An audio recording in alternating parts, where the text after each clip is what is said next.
रमजान, ये है नवीद रमजान, ये है नवीद रमजान। रब का मेहमान है ये, हम पर एहसान है ये, रब का मेहमान है ये, हम पर एहसान है ये। कर लो इबादत तुम, रब का है फरमान। ये है नवीद रमजान, ये है नवीद रमजान, नवीद रमजान, ये है नवीद रमजान, ये है Naveed. Assalamu alaikum wa rahmatullahi wa barakatuh. Bilal Sahab, how are you doing today? Good, how are you?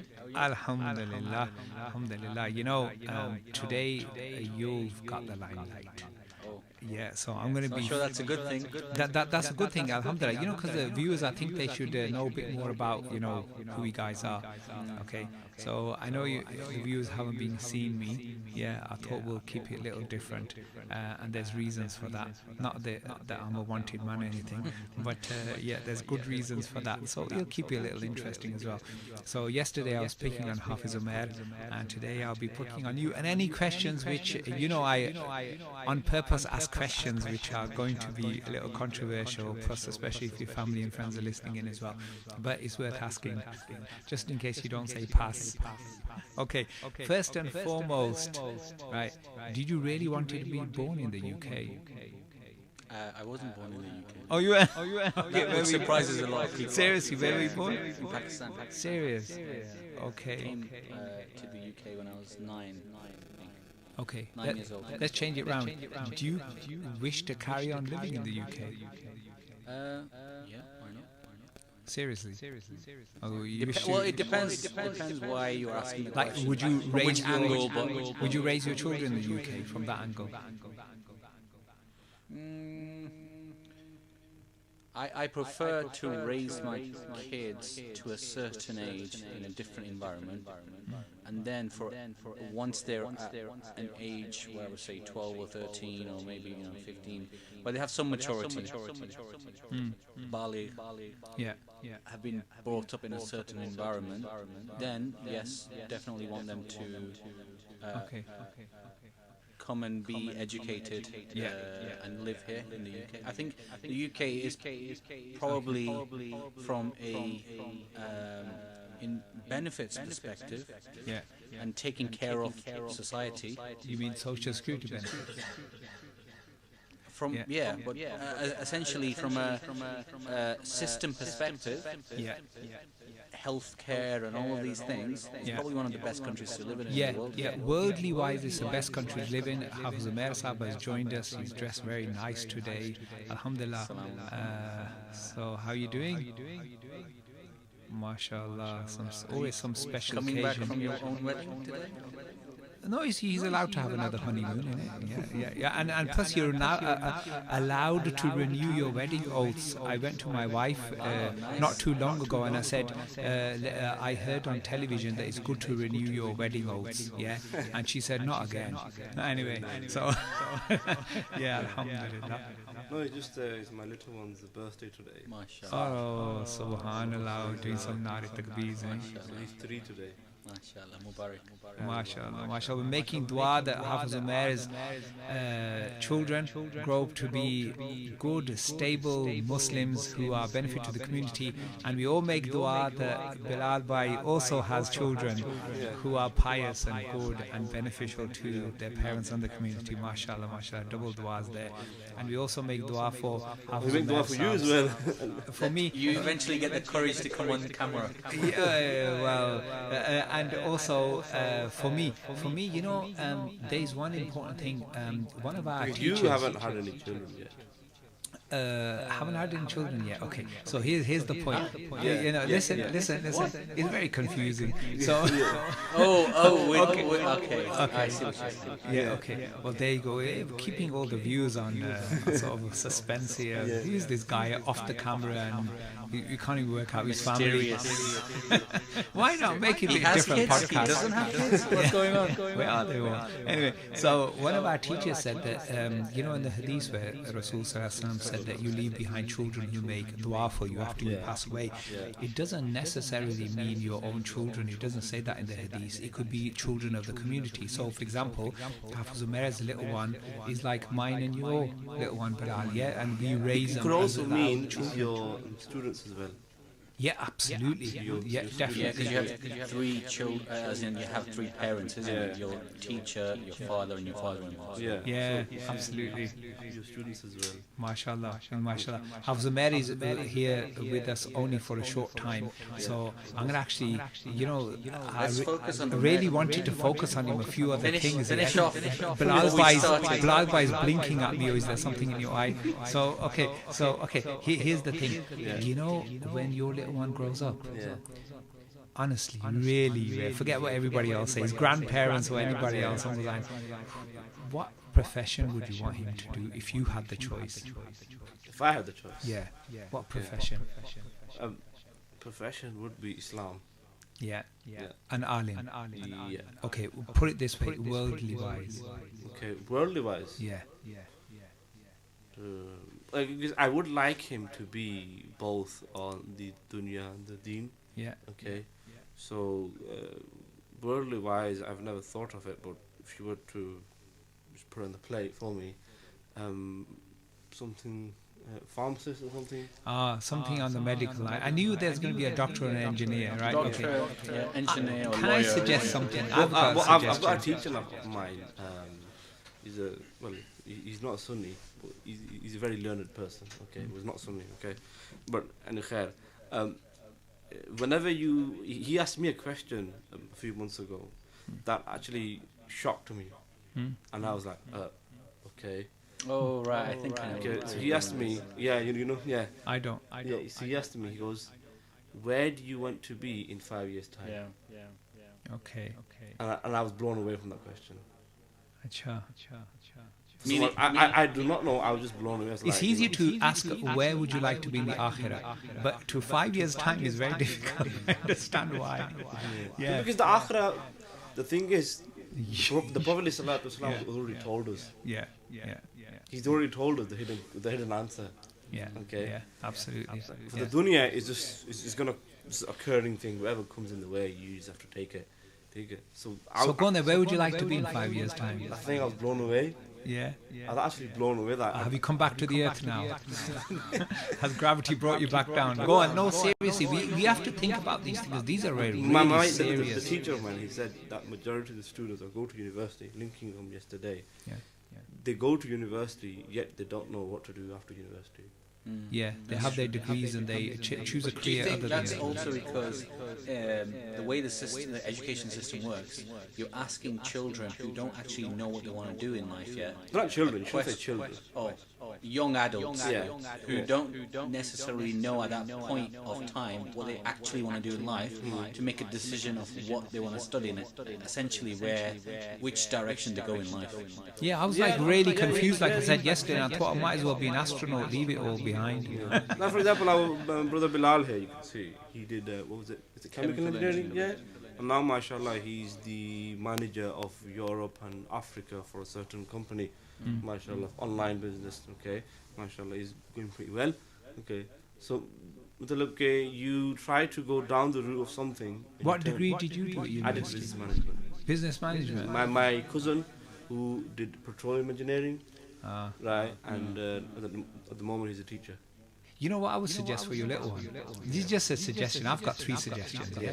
Number one, a very famous media man, because media is so powerful. So if you're an alim and you're a media person, how much more beneficial would that be to mankind? Yeah, that's one suggestion. Second suggestion is a very powerful politician. Why not go for Prime Minister of UK? Seriously speaking. Someone said that there is a lack. Someone said to me, this is like 10 years ago. He goes in Punjabi, he goes, "Agle 20 साल में ना UK ਦਾ prime minister ਲੋਰ ਹੀ ਹੋਏਗਾ Lord nahi No, why not? And I've got a third suggestion. Third suggestion is be a very rich man. Yeah, there's nothing. I mean, the richest man who ever existed was who? Sulaiman alayhi salam. So he was a prophet. So the thing is, why? Because money and politics and media are really powerful things. They move countries and armies, and Yeah. So what I was saying, the teacher, he asked me that question. I was gobsmacked and I didn't know how to answer the question. I just blank, okay? And then he said to me, he goes, you students don't know where they are at university, and after university they don't know where they are. So I said to him, again, how would you answer that question then? And he goes, look, you need to look at people who are already successful and picture them as your role models. Yeah. Like, for example, the person who's made the COVID vaccine. Yeah. Right, he's a Turkish Muslim. Okay. Right. I didn't know that. Okay. Yeah, he's a Turkish Muslim. The first person to ever make to invent the heart surgery. Yeah. Was an Egyptian Muslim. Yeah. Okay. Okay. The first hospital on the earth ever was in Baghdad, under the Abbasid thingy, the Khalifa. Yeah. Okay. The first astronauts on the earth, were Muslims from the Abbasid Khalifa, who already known all of the planets. Okay. So something like that. So he said, do something like that. Yeah. So he was telling me that right now, in Turkey, they're working on a vaccine for cancer. Mashallah. Any type of cancer. He goes, do something like that. He goes, okay. Do something like that. He goes, all of the ulama, all of the scholars today, you look at them, they're all in this one circle. Okay, meaning tafseer, hadith, and that's it. They're not going out of that box of doing something different. And you see, all the ulama of the past were herbalists. Yeah. And people who knew about absolutely. They and that's where we need to really get out. That's a miss in our generation and time. At least there's a differentiation between ulama of the past and scientists. Yeah. Like, why is there? There shouldn't be. Outside Islam. At least we can do one thing though, because for even ulama, they're human beings. Yeah. You're saying to me that I should make my son something different. You're supposed to be an astronaut. Well, I should be, but Neil Armstrong beat me, so I wanted to say the Azan on the moon.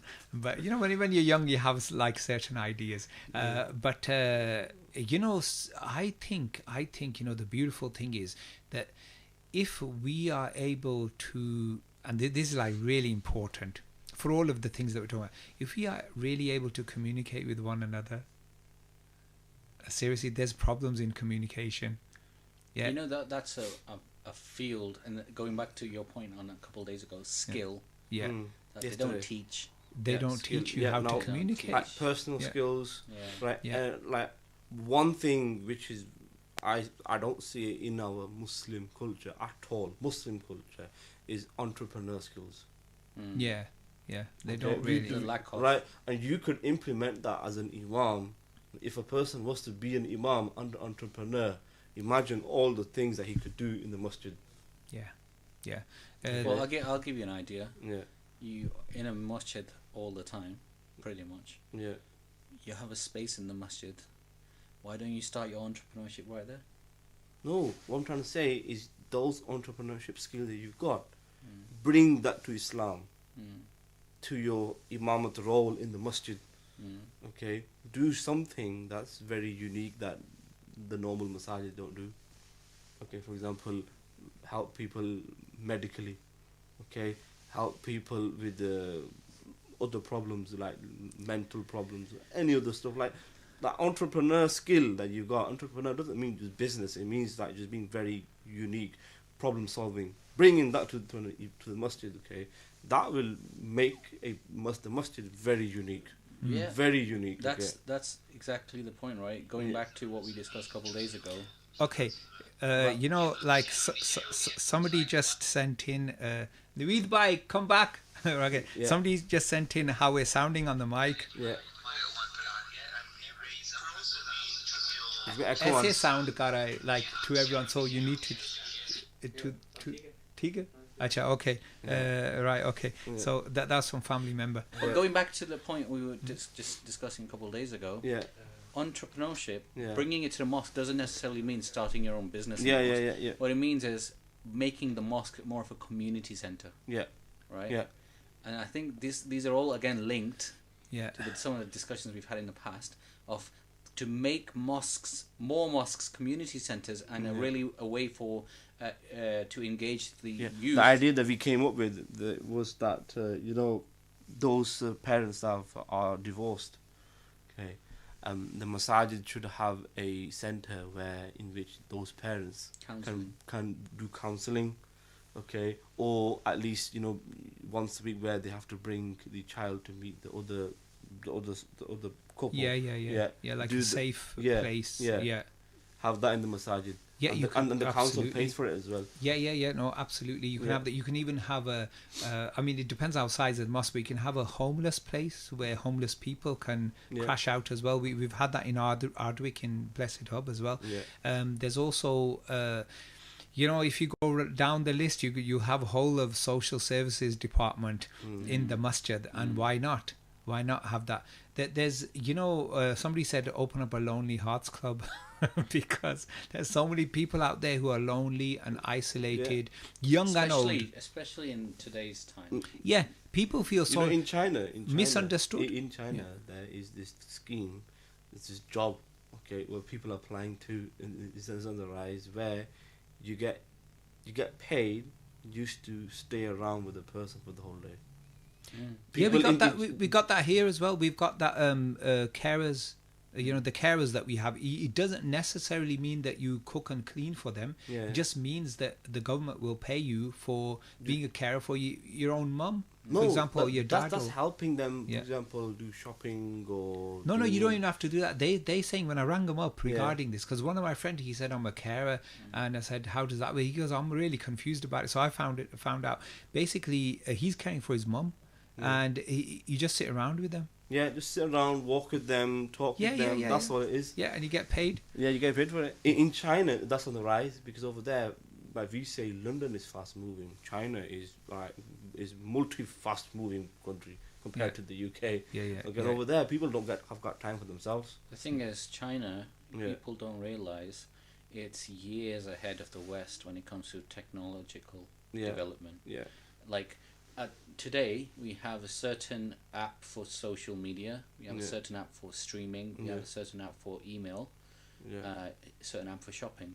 In China, they've literally built an ecosystem where on the same place you can do everything, every single thing, from reading the news to the point where now they have so much data on people, they're doing a social credit system, which means that from the data they have on you, you get certain discounts on certain things by being a good citizen, and they can define what good citizen is. Yeah. Do you understand? Right. Yeah. They're way ahead of us. With the Uyghur Muslims, they're not being too good as a government towards their citizens, but that's worth mentioning, and we should all support those Uyghur Muslims as well. May Allah subhanahu wa ta'ala save and protect them.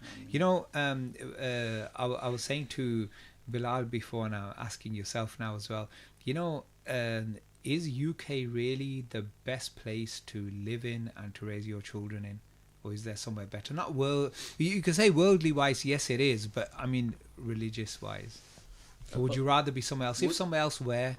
Where would you be religious wise? Asking you the question, which place do you think is better than the UK? Alright, okay. You would remember in November this year, Allama Qari Mohammad Tayyib died. Yeah. And I attended the janaza. Okay. Last minute flight over. I last that. minute flight. Yeah. Okay. With nothing in his pockets, he just went and he's same You could remember on the day we sat there, I was telling you that I want to go. What? Yeah. In the morning, I phoned mum and said, "Okay, come." I said, "Okay, that's it. I'm going." So when I went to Pakistan and I saw the environment of the Deen Mahal, because when the Deen Mahal, I came to the conclusion that the UK is not the place. It's not the place. So is it Pakistan? I've had debates with my students, some of my students as well, very heated debates as well, but they can't convince me. I don't see the UK as a future for the wider Muslim community in the UK. I've even had a debate with my teacher, the teacher I'm talking about, even him. Yeah. Okay. Why though? What was it? So from your comments, it seems you think Pakistan is the better place to bring them up. I didn't say Pakistan. Mean your country of origin, maybe. I didn't say Pakistan. Yeah. Did I say In Pakistan? your specific situation, Okay. Yeah. I didn't say the Pakistan. example you mentioned, Okay. Asia, or Okay. No, he's saying Not the the UK. UK. Yeah. Okay, I so didn't say what Pakistan. else? Okay, I what didn't else? say any country. Yeah, Okay. but that's what I'm saying. So Yeah. if not UK, then what? I mean, I have friends who are white I think converts. the thing is, the question is, why isn't the UK? First, we need to answer that question. Then moving on to the other question, where? Okay. Okay, let's do that. Okay. Because before saying to any country, you need to answer that question. Why? Yeah. Go on then. That makes sense. And it makes sense, doesn't it? Uh-huh. Okay. Because to move house, you always say why, Mm-hmm. right? And then you answer where. That's correct, Okay. isn't it? Fair enough. Okay. His dress is putting me off. Go on. Why? Because he seems Shiny. like he's speaking down to me, man. I'm not too well dressed. Oh, no, Anyway, go on. mashallah, you look beautiful. All right, go on. every moment is beautiful. Mashallah. Mashallah. That's a nice These are the thing to leaders say. we need in our community. Yeah, our leaders who All come positive. around and say, "Oh, beautiful. How you doing, Thumbs beautiful? up. Yeah. Yeah. Are you looking cute today?" Okay, Yeah. go on. Why not So- UK? Okay. Let's start with you first. What do you say? No. I'm. This is the question I asked Khalid. Okay, then I'll start Like- then. The reason why not the UK Yeah. is because Ibn Khaldun, rahmatullahi, the father of the historian, said that when the first generation comes to a non-Muslim country, then they will keep most of their values, cultural, religion, traditions, etc. The next generation that is born here, will lose most of them, and the third one will probably lose all of them. Now the thing is that we're coming through like the fourth generation now. I look at my generation, the majority of my generation are not religious. Not religious, not practice. Now the next generation, atheism is on the rise. Like massive rise. So that's one major. Your Does it- iman. Okay. Yeah. Go- Second go- thing is doing good deeds and staying away from sin. When I'm in certain Muslim countries, like I visited certain Arab countries, went a little north, Iraq and Turkey, etc. Went to India, Pakistan, and all this, and I found that I feel just as home over there as I do here, and the difference is there's less chance of sin over there for me or my kids than there is here. Yeah, it's just too blunt here compared to over there. There is one thing though which is on the rise over there which I don't like, which is the social media, and because of that things have changed now. On social media in some Muslim countries, you find that, if, for example, pornography and stuff like that is like some of the highest. Yeah. Well, So that's one yeah, of the points. but when I'm in those countries, Iraq is the country with the highest pornography. I thought it was Pakistan, no? No, I it's thought Iraq, it's well, Iraq. I was gonna say, if you look at top 10, they're all Muslim countries. Serious. Pretty much all. I don't remember. USA seeing- is in it as well. USA. maybe, is but USA because of the population size. okay. Right? US But is massive. Iraq is the highest. I checked it myself. Iraq is the country that watches the most adult. So then content. you could Okay. could say Okay, I mentioned the hadith with it. Okay, and then people had a kind of a backlash from people. Why are you mentioning that? Hadith Bak says from Muwatta Imam Malik that, and this hadith is I think in Bukhari Sharif as well.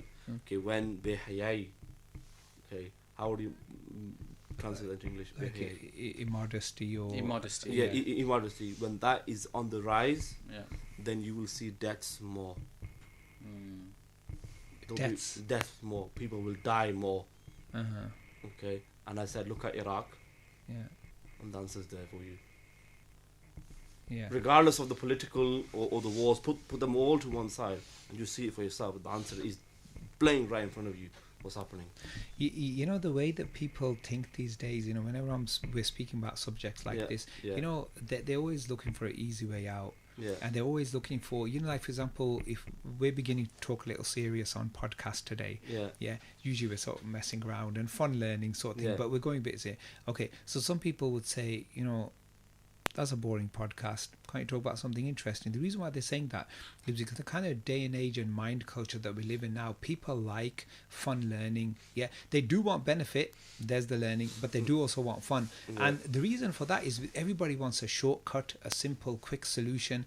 And for that, I mean, what I just said there, probably a billion people have already said it. But you know, for that, if you say, okay, let's all pack up and go back to our countries of origin, or like I've got like white converts who are friends of mine, they move to places like the Yemen desert or the Mauritanian desert. And why do you want to go to a desert for? They're so happy their families have moved as well. So the thing is, they say we are actually so happy we got livestock, animals. There's a video on social media where a woman from I think it was France, she moved to Pakistan, Mirpur, Pind. Serious? Yeah, proper. With all the my clothes and she's the Gana, Tondi and all that stuff. And the reporter asked, why are you doing like that? She's from where's France? Where's Mirpur in the Pind? She goes, I love it here. This is the life. It is the life. I am not joking. Simple life. When I go to Pakistan, to my, I'm at some Gujarhan area, So when I go there, I rather stay in like the smaller village than in Islamabad or Rawalpindi in the cities. And I'm telling you, the beauty of it. I'll tell you the thing that really gets me. And not just that you can hear the Azan 5 times and we're all rushing to compete who's going to give the Azan, Not just that, every day there's somebody to meet there and outside the masjid, stand for a long time having a chat, or go off to the agricultural lands and do Fatih at the graveyards as you're going past. So many people to meet on the way, chatting. So I just love a small, and I asked my parents, the people in the village, they come to me and they start telling me really long history of how we're related, and I just say, look, stop, I'm from England, we don't have that much memory, so just say that we're related and I'll treat you like a relative, like every other relative. And everybody's like related. They say everybody close so far, everybody's related. So everybody's my rishtadar there, like my blood relation. And you feel at home. And now the thing is, sometimes like in the evening when people are free from work, or in fact most of them finish early afternoon work, you're sitting around, you're having a good time. There's gupshup, people like when we go to Pakistan, like every evening you would have 20-30 relatives turn up. Everybody having a good chat and all this kind of thing. In the cities, when I'm in Lahore or Islamabad or something like that, in the bigger, it's not exactly the same. So I love like the village. Plus, you have free donkey rides here. You have to pay £5 or £10, is it now, at Blackpool? And you can go on your horse. You can go to visit places which are even walking distance, like old fortresses. Some people say, oh, they've got jinn in there, so okay, let's go meet them. So or famous fortress or something. And then you can go on motorbikes. Like those are my friends, they go on motorbikes, and what they do is they go there and they go to beautiful areas like Swat, Gagan, Gilgit, all that kind of. They actually, and Swanley is just beautiful. It's breathtaking. Some of those. Well, the thing is, you talk about Pakistan, but you still haven't answered the question why. Why? So the first thing is Iman. First thing, I would leave UK because I think Iman is more in danger here. Number two, doing good deeds. One more thing in the and UK, staying up on sense. Which might be very, very controversial, but I think majority of the viewers will agree. Okay, is the schooling system. LGBT and all that. Okay. And the conclusion that I've come to, you can disagree or you can agree, is that we will see more Muslims of being different, more lenient or accepting. Towards those things. Even embracing. Not now. At the moment they won't. But give it another 15 years when children have been through that schooling system. It's like, when they've been through all that, you'll see more people who are off that. It's like water. Being that as well. It's like water eroding away at a rock, right? Like you don't realize it in any one instance, but over time it makes a difference on you. It does. Okay. Here also in the UK, the thing that's keeping us here more than anything else, admittedly, is the comfort. Even if you're not working, you're on benefits. It's two things that make someone come here. One, money, and second is NHS. And third is education. Yeah, you could say third education as well. Yeah. These three. That's the only three reasons why people come here. That's typically the three main reasons why people consider going anywhere. Yeah. Yeah. Yeah. Okay. Yeah. So, okay, we've answered the question why. Now the question is where. Where? The answer That's what I'm is interested in Hadith Pak in itself. Go on. The Hadith Pak is that near the end of time, Iman will rush towards Medina like a snake goes back to its hole. Yeah. Okay, this is Especially Hadith when Pak. the Dajjal's on Yeah. his way. Yeah. So the answer is the best place on the earth right now for the upbringing of children for the future, right, and for the children of their future as well, is Medina Sharif. No other place. As long as you have the right scholars there, the right You'll environment there. find them there. You'll find them. Oh, they're there. Yeah, You'll yeah, find yeah. them there. Okay, Yeah. is Madinatul Munawwara. Okay, even statistically, right now, the first city to be clean of coronavirus was Medina Sharif. MashaAllah. Right, This is on the okay. news that the first city, no case at all, right, is Medina Sharif. Wow. Well, also, there's a hadith where the Prophet ﷺ said that one day a Masjid Nabi Sharif will go all the way to Uhud. Yeah, That's yeah. how large it will be. Medina Sharif will be that large masjid. Now, the thing is that look how fast it's expanding as well. Yeah. Totally agreed. Who wouldn't want to live there? I mean, so even you just think about it, you feel happy. Yeah. So who wouldn't want to live there? How viable is that option for someone like me? You can look. If I was to at the pick moment- up my bag and go to Medina, what would I do there? Yeah, look, If you Like, do to online live there permanently. I'm online jobs, there's so many of them. sorry. What about children? Okay, look, everything yeah, is I there. know Education people. system. Everything is there. Everything is there. Okay, Madinatul Munawwara is not what you think it is, because we go to Umrah, hotel haram, hotel haram, hotel haram. Yeah. But you go outside, and just hold on the mic. Oh, it's okay, don't worry. Okay, they've got schools there. They've got the Medina University there. Yeah. Okay, the Medina University is a recognized international university. Okay, there's everything there that you need. Okay, and work-wise, you'll get your work as well there as well. Okay, there's everything there in Medina Sharif. Okay, Risk is written. Obviously, you use your common sense, like what I'm going to do there and stuff. But risk is written. even now, what have they done now? They've made a new scheme where to attain the nationality of Saudi is become very easy. They've made that as well. They want people to come there. Yeah. So Okay, so I'll see you there then. Yeah, So inshallah. solution provided. Let's go. There's one other thing. Not everybody is mentally ready to move, and the reason for that is we're comfortable on comfy sofas here, and people. I've been around places around Medina Sharif, looking around and stuff, and there are small villages there. There are smaller towns there as well. But the thing is, for a person to have that mindset, you would also need to be religious to an extent. Not just the love of Rasul Sallallahu Alaihi Wasallam, but also, accepting of that kind of way. Because bad things go on everywhere, even in the time of Rasul Sallallahu Alaihi Wasallam in Medina Sharif, yeah.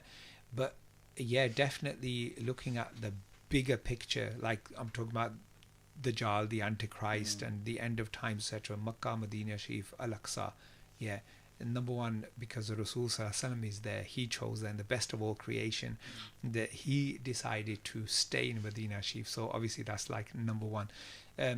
There's another thing just coming back. He decided to stay in Medina. That's a very good point. Yeah. Because if you read the Seerah of the Prophet, his biography, after conquering Makkah, he had the option of staying in Makkah. Yeah.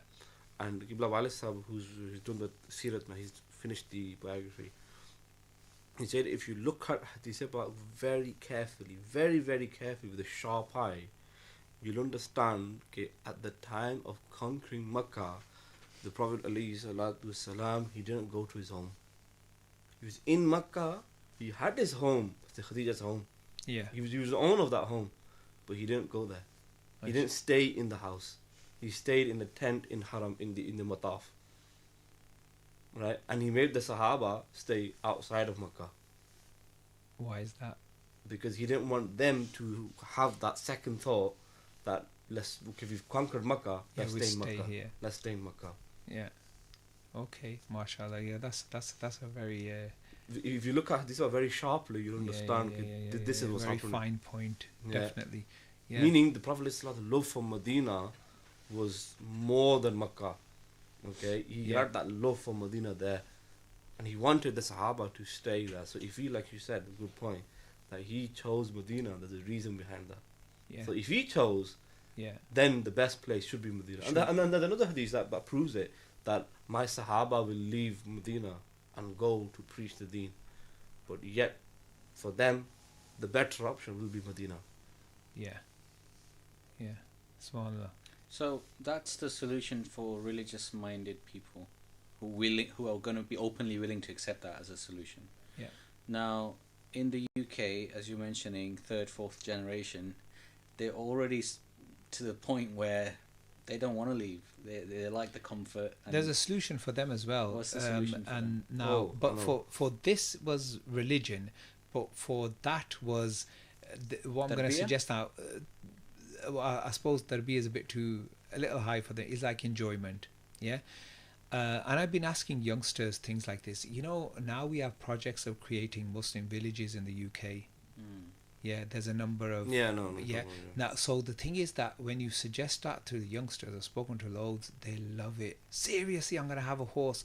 Oh, I don't need to go to school. Homeschooling, brilliant. You know, do you understand? You know, they're like absolutely, because you know, going away from the city, it does definitely. The Rasul Sallallahu Alaihi Wasallam was a prophet around whom there was nature. Look at the way his house was as well, and so nature really helps. The problem in the UK is that it rains and it gets muddy. And I've been just that. Look, yeah. Okay, I think parents will agree to this. Okay, parents, especially parents here. The life of the UK is so time bound, so stricted to time. Okay, that it makes your life miserable. Yeah, so rush. We were just talking about Okay. that. It's fast and it's always running to the next thing. Yeah. Okay. And you don't get to do what you want to do. You're not that flexibility. Of What do you time. want to do? Okay. What would someone that we're discussing, flexibility the of fourth time. generation, Yeah. what would they want to do instead of what they're doing right now then? I think the youth, like I said, they're confused.com. Okay, for them is whatever they face, they'll take it. I think personally, to be really honest, like not like trying to sit on a pedestal or anything. I think personally, if the youth was given a chance to not work and not to do all of these things that they're doing in a daily kind of running cycle, they'll sit on their bums, in their beds, on their phones, and spend as much time as possible. This is a report on BBC. It was a BBC report I read that the coronavirus, the lockdown, has made people physically slow and mentally slow. It's made people mentally and physically slow. They become very, very that easiness of life has stopped them from that being very smart, being very clever, all of that. Sharp. Yeah, that's stopped. Yeah. Okay, and many organizations, for them it's ease. Many banks, they're saying, okay, then for you, if that's easy for you, and it's easy for the banks as well, because then they don't have to hire out less place, resources. Yeah, it's all home based. Everything's online, less paper, all of that costs.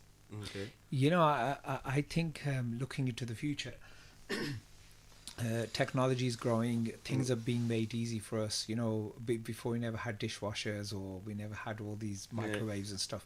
And in the future, it's going to be even more easy. You know, online, you don't need to basically move off your sofa. You get everything there. I know a family who does shopping online. Wow. No, two now. No, actually two. I know families. loads. Yeah, my loads sister of does families, it. okay? Like no, they They don't don't even go to the even grocery. leave their Yeah. home. They don't leave their home. They don't leave their home Lots of for people work. do that. For work, come home, end of story. Yeah, even work, to be honest. Like Even work from home. Even work is from home now. Yeah. But you know, the thing that all really breaks down, this is why I don't like social media, is, you know, like three of us are sitting here now, is different for us than it is for the viewers. Yeah. The viewers aren't going to enjoy it as much as we are because we're physically here. Yeah. And that's really breaking down people, and I think that's a major problem. Just to be human is to be around other humans. If you want to turn into Social a TV interaction. or a phone or something or a laptop, then be around those devices. That's how you dumb yourself. Absolutely. And you know, like we were just pulling up earlier on, and me and Bilal were talking about this, that you know, it's just like going from one thing to the next, and you just don't have time. I mean, today I just got like 2 little jobs done, and I think, wow, where's the time? My wife said, what's happened to the time? Yeah. And, There's no barakah in time. there's no, yeah, That's absolutely. very true. Yeah, In- I wanted in to this speak to my country- mum about something and didn't get time to speak to her. And I had in- to come here. Now I've got to go back to do this and da. Yeah. But to be honest, that's very true. Even when I've been to when I've been to Medina, right? Take the example of Medina, right? When you go there, a day feels like a day. Yeah, a day feels like a week actually. Like a week. This is honestly. not. This is actually reality. Subhanallah. I've experienced it myself. I don't know if you guys have experienced it. I actually experienced it myself. I actually forget what day we are on. Yeah, absolutely. When I'm in Pakistan, You remember? Pakistan has a similar. Yeah, it's like 1 day of UK. No, 2 days of UK is like 1 day of Pakistan. Because what we do there is we have a kalula. So we go to sleep in the afternoon. You wake up as if it's the next day, Yeah. and it's still long and Yeah, it doesn't it's end. long. And maybe obviously in hot countries, you expect hot days, but here even if it's 9:45 Maghrib, and even if it's like, I don't know, what is it, 7:30 or something like that, Maghrib there, still seems like a long Yeah, day. there just the day feels so No, much but longer. in and you feel in Medina Sharif or Makkah Park, okay, I've experienced. I don't know what happens. You forget what day it is. I You know, only yeah, remember yeah. when it's Jummah. Oh, definitely. Yeah. It's Jummah now. Yeah. I don't know. This is the uniqueness of the Haramain Sharif. Man. It's I don't just so, in that sense, it's easy there. You know what? I'll be very honest with you. There's also a sense of, I don't know for anyone else, but there's also a sense of being at ease and feeling at home, as you mentioned.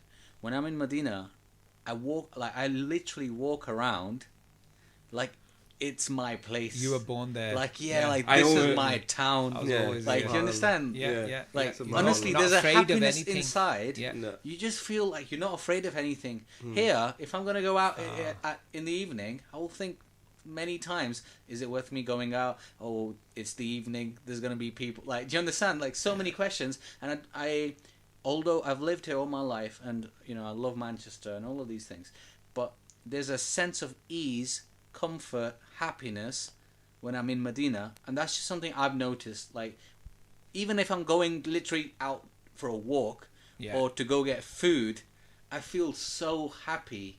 Easy. I don't know how to explain it. Yeah. I just feel happy inside. Yeah, just feel satisfied. Satisfied, Comfort. yeah. Here in England, it is. Like we just go to, like, say, Chorlton takeaways to get there's a bit of a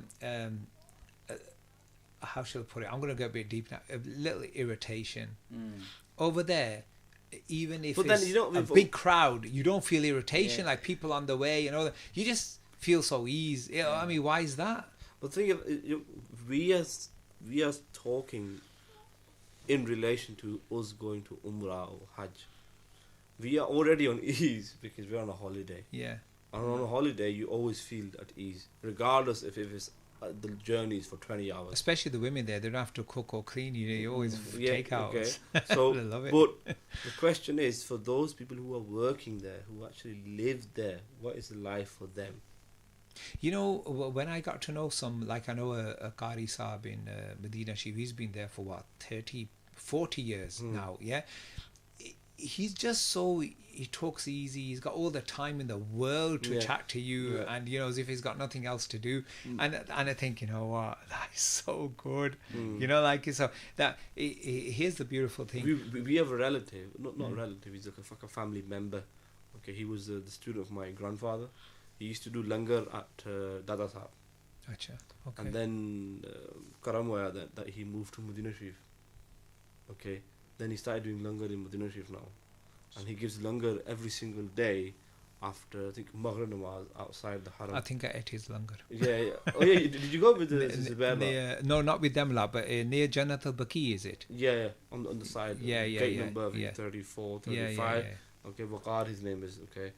And the guy, he knows. Happy, inshallah. He knows all the ziyartah that the normal people don't know.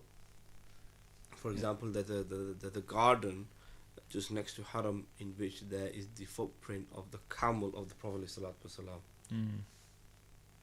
Okay, yeah. But he knows the owner of the garden, so he goes and shows it to people. That's the footprint. You know, there's a goat there, which was like the goat that the Prophet ﷺ had. Yeah, it's the olad of that goat.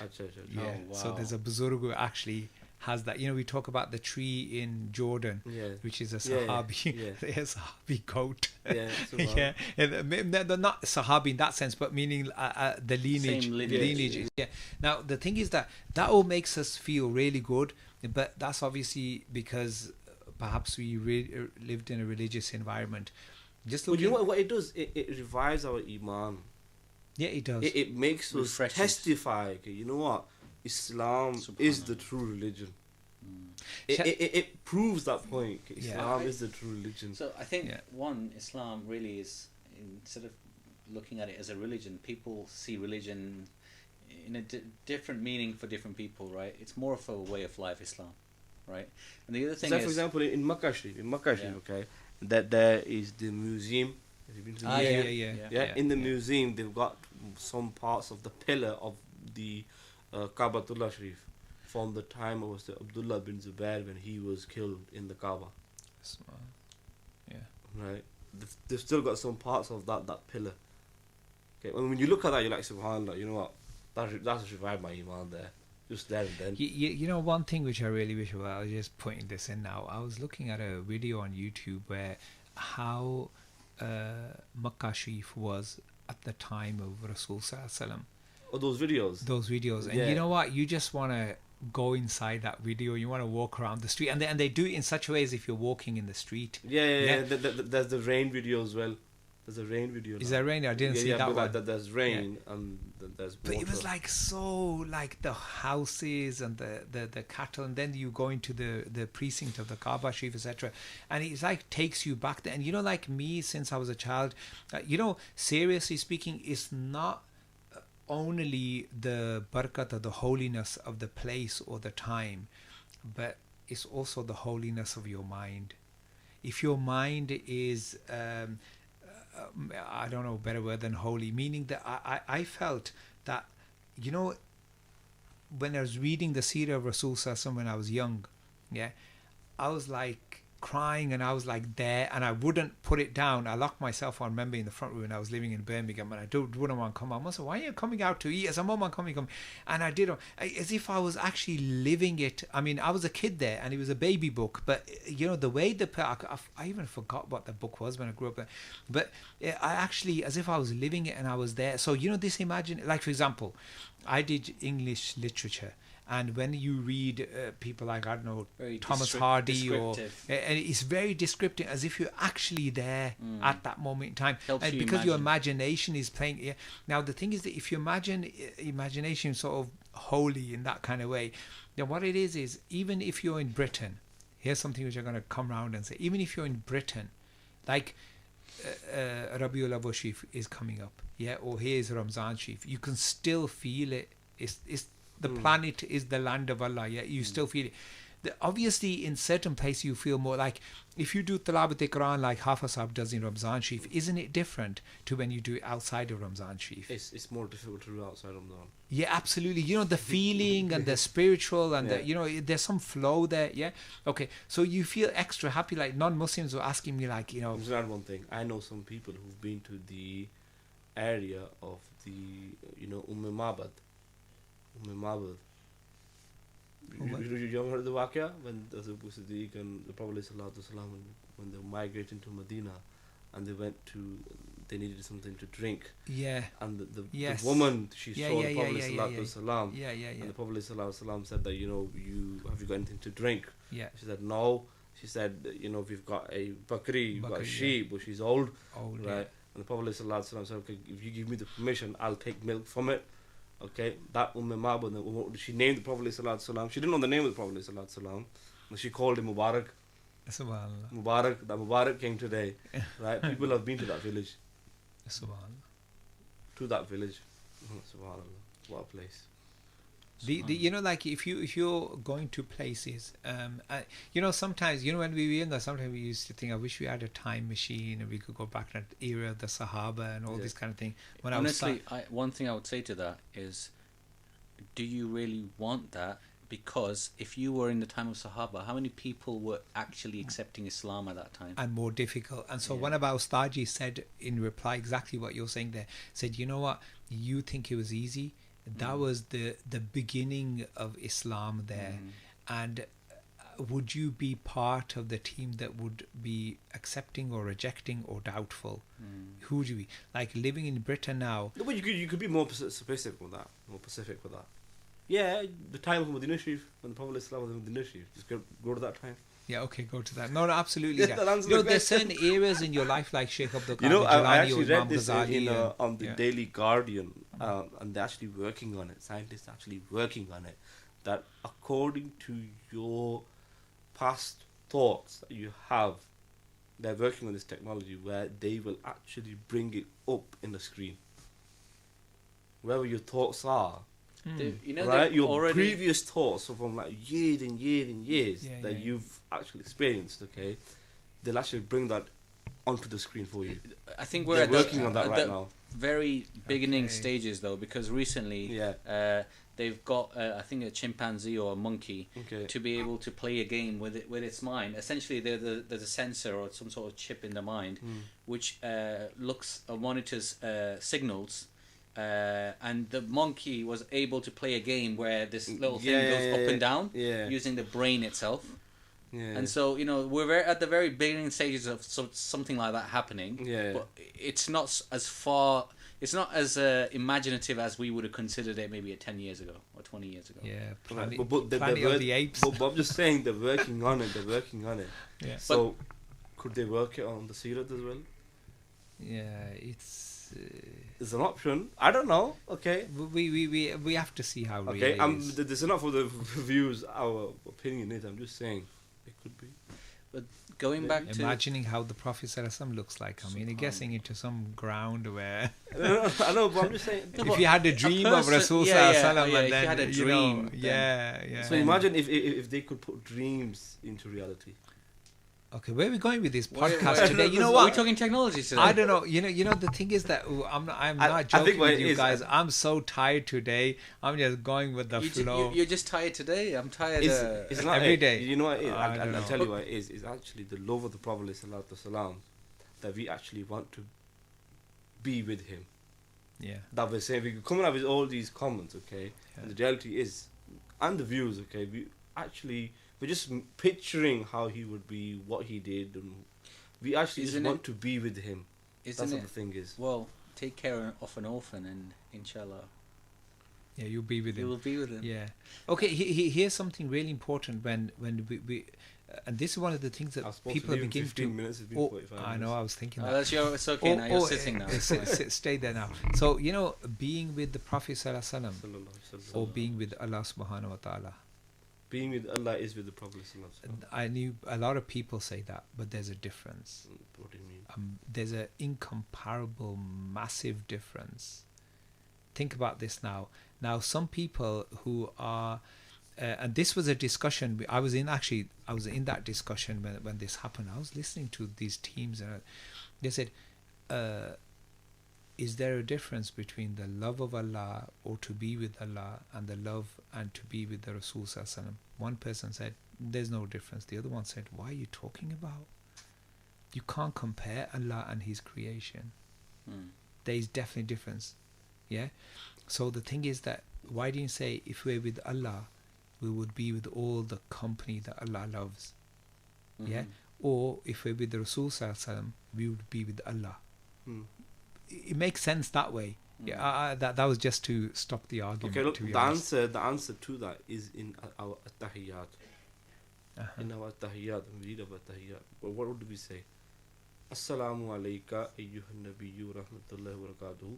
Assalamu alayna. And salam be upon us. Okay. Now the ulama have said that on the day of Qiyamah, this Assalamu alayka and Assalamu alayna, what does that mean? Islam ho hum par and salam be upon you. What's going on here? So the ulama they've come up with a very beautiful thing. That Assalamu alayka, Allah subhanahu wa ta'ala is saying to the Prophet sallallahu alaihi wasallam, meaning that all of the sinners will be with the Prophet sallallahu alaihi wasallam.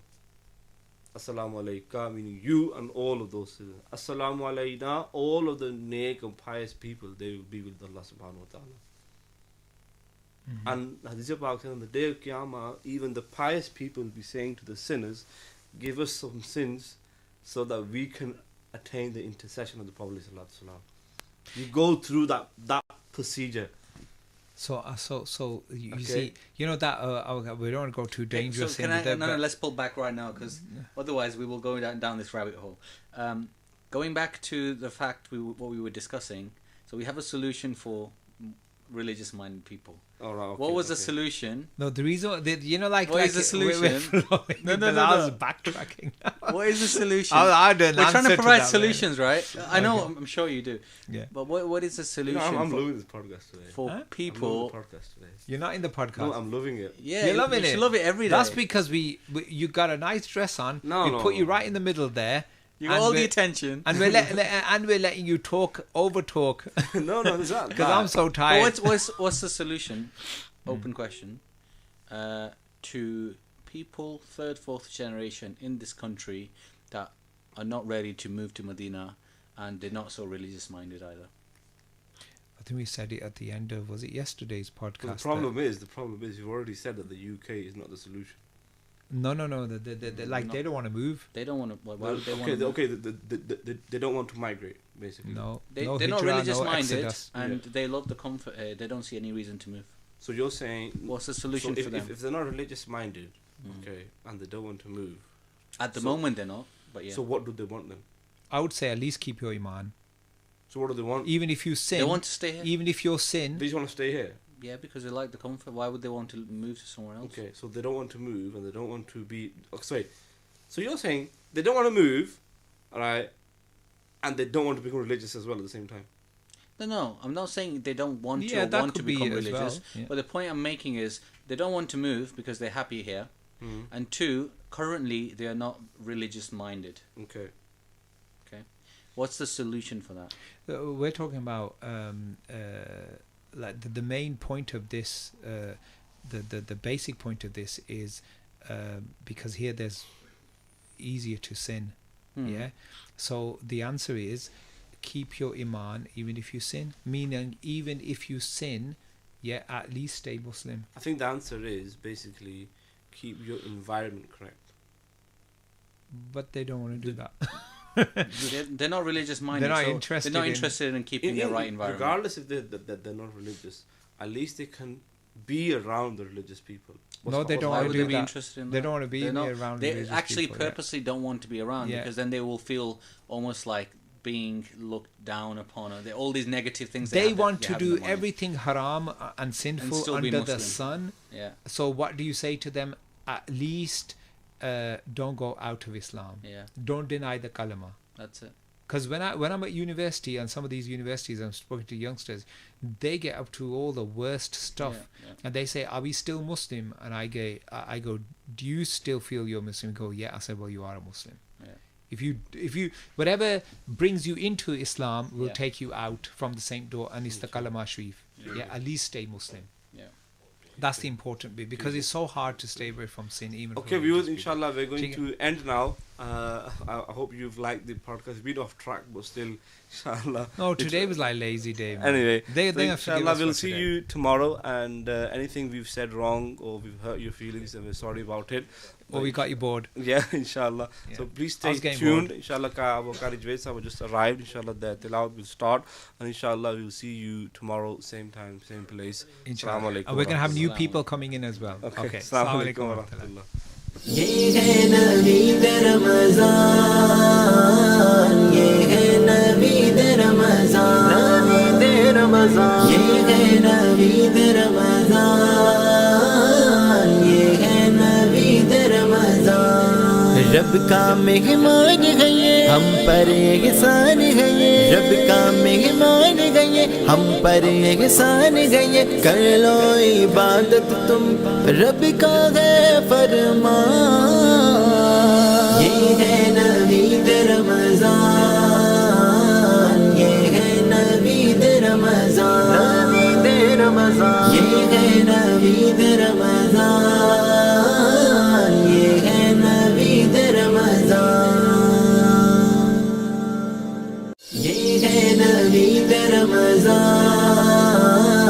یہ ہے نوید رمضان، نوید رمضان، یہ ہے نوید رمضان، یہ ہے نوید رمضان، رب کا مہمان ہے یہ، ہم پر احسان ہے یہ، رب کا مہمان ہے یہ، ہم پر احسان ہے یہ، کر لو عبادت تم، رب کا ہے فرمان، یہ ہے نوید رمضان، یہ ہے نوید رمضان، نوید رمضان، یہ ہے نوید رمضان،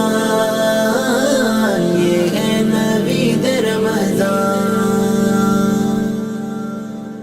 یہ ہے نوید رمضان، یہ ہے نوید رمضان، نوید رمضان، یہ ہے نوید رمضان، یہ ہے نوید رمضان، رب کا مہمان ہے یہ، ہم پر احسان ہے یہ، رب کا مہمان ہے یہ، ہم پر احسان ہے یہ، کر لو عبادت تم، رب کا ہے فرمان، یہ ہے نوید رمضان،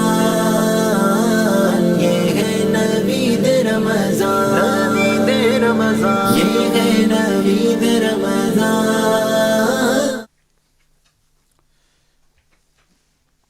السلام علیکم ورحمۃ اللہ تعالی وبرکاتہ۔ الحمدللہ، آج 16 رمضان المبارک ہے اور 16ویں سپارے کی ہم انشاءاللہ تلاوت فرمائیں گے۔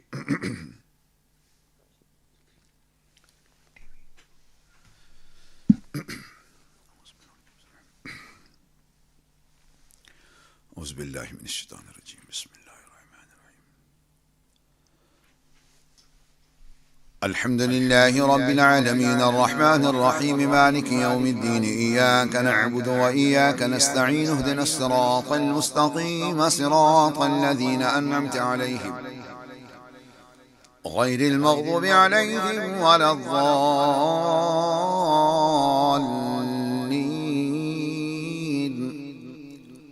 قال ألم أقل لك إنك لن تستطيع معي صبرا قال إن سألتك عن شيء بعدها فلا تصاحبني قد بلغت من لدني عذرا. فانطلقا حتى إذا أتيا أهل قرية استطعما أهلها فأبوا أن يضيفوهما فوجدا فيها جدارا يريد أن ينقض فأقامه قال لو شئت لاتخذت عليه أجرا قال هذا فراق بيني وبينك سأنبئك بتأويل ما لم تستطع عليه صبرا.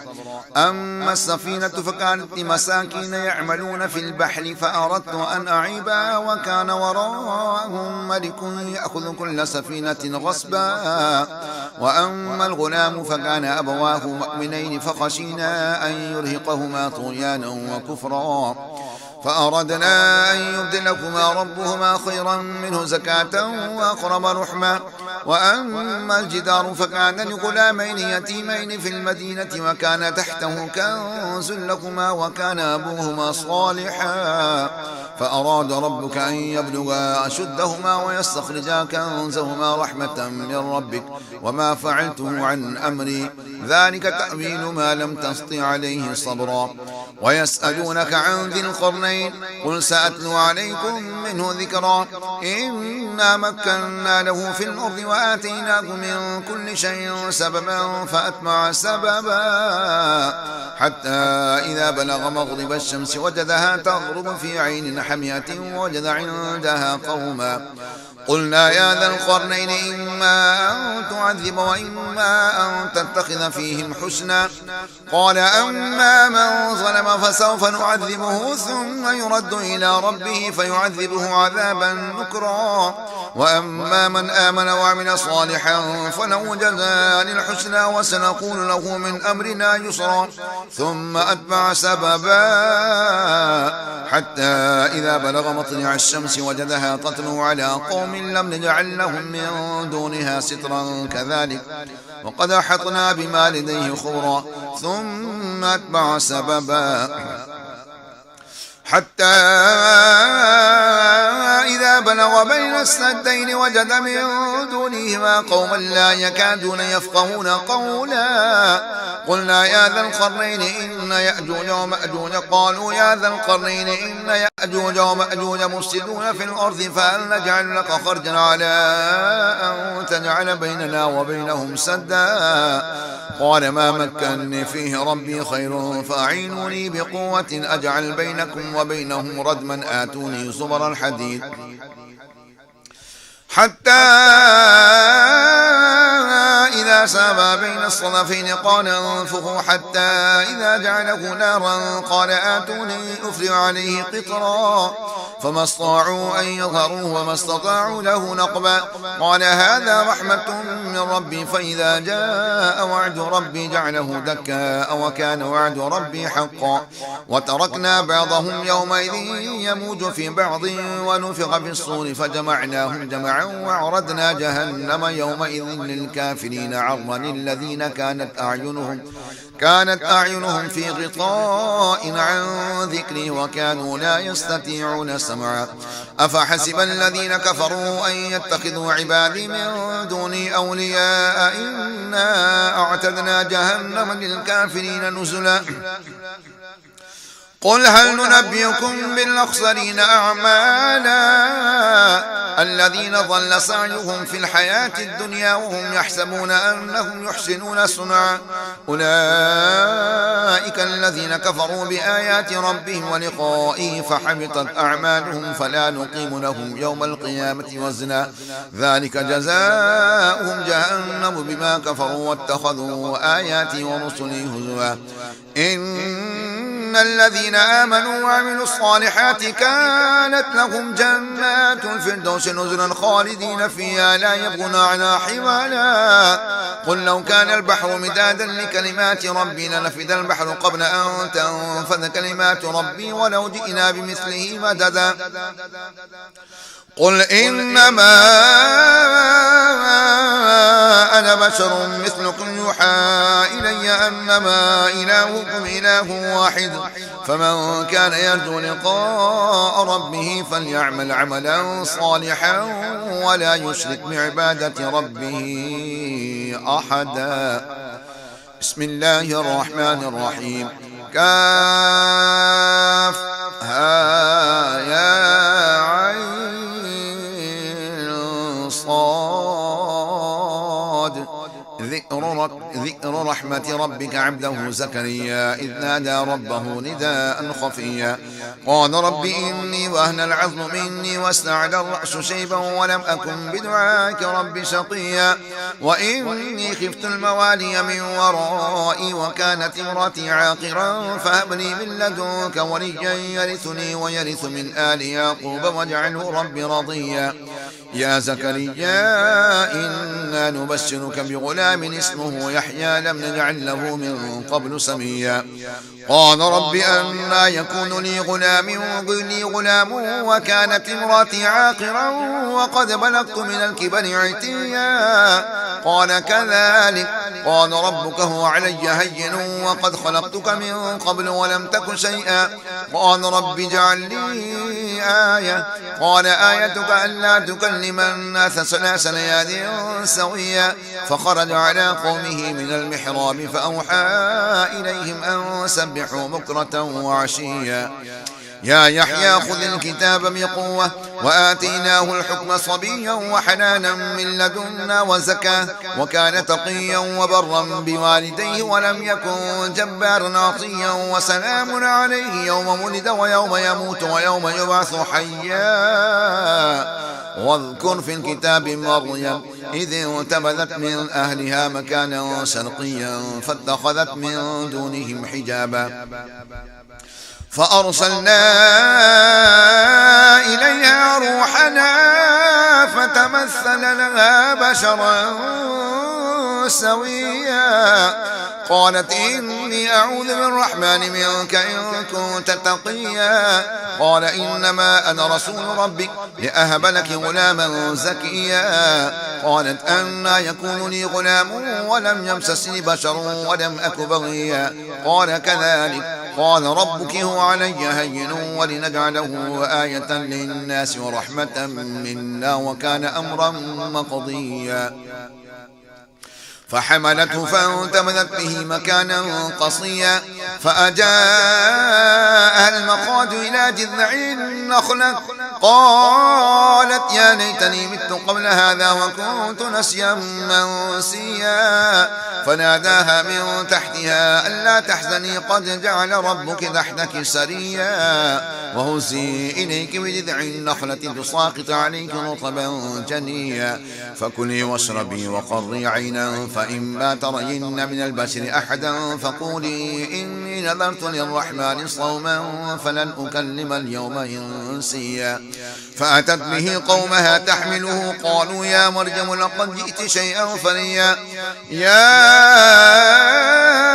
أخت هارون ما كان أبوك امرأ سوء وما كانت أمك بغيا فأشارت إليه قالوا كيف نكلم من كان في المهد صبيا قال إني عبد الله آتاني الكتاب وجعلني نبيا وجعلني مباركا أينما كنت وأوصاني بالصلاة والزكاة ما دمت حيا وبرا بوالدتي ولم يجعلني جبارا شقيا والسلام علي يوم ولدت ويوم أموت ويوم أبعث حيا ذلك عيسى بن مريم قول الحق الذي فيه يمترون ما كان لله أن يتخذ من ولد سبحانه إذا قضى أمرا فإنما يقول له كن فيكون وإن الله ربي وربكم فاعبدوه هذا صراط مستقيم فاختلف الأحزاب من بينهم فويل للذين كفروا من مشهد يوم عظيم أسمع بهم وأبصر يوم يأتوننا لكن الظالمون اليوم في ضلال مبين وأنذرهم يوم الحسرة إذ قضي الأمر وهم في غفلة وهم لا يؤمنون إنا نحن نرث الأرض ومن عليها وإلينا يرجعون واذكر في الكتاب إبراهيم إنه كان صديقا نبيا إذ قال لأبيه يا أبت لم تعبد ما لا يسمع ولا يبصر ولا يغني عنك شيئا يا أبت إني قد جاءني من العلم ما لم يأتك فاتبعني أهدك صراطا سويا يا أبت لا تعبد الشيطان إن الشيطان كان للرحمن عصيا يا أبت إني أخاف أن يمسك عذاب من الرحمن فتكون للشيطان وليا قال أراغب أنت عن آلهتي يا إبراهيم لئن لم تنته لأرجمنك واهجرني مليا قال سلام عليك سأستغفر لك ربي إنه كان بي حفيا وأعتزلكم وما تدعون من دون الله وادعوا ربي عسى ألا أكون بدعاء ربي شقيا فلما اعتزلهم وما يعبدون من دون الله وهبنا له إسحاق ويعقوب وكلا جعلنا نبيا ووهبنا لهم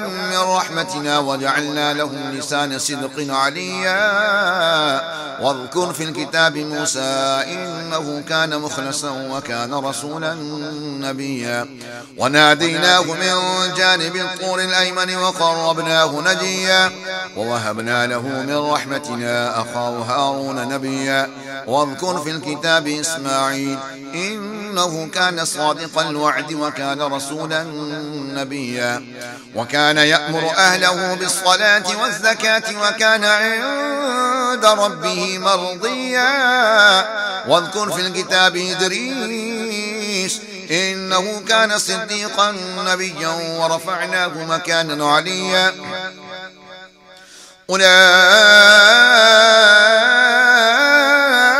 الذين أنعم الله عليهم من النبيين من ذرية آدم وممن حملنا مع نوح ومن ذرية إبراهيم وإسرائيل وممن هدينا واجتبينا إذا تتلى عليهم آيات الرحمن خروا سجدا وبكيا. جو احباب تلاوت قرآن پاک سماعت فرما رہے ہیں ان سے گزارش ہے کہ سجدہ تلاوت فرما رہے ہیں.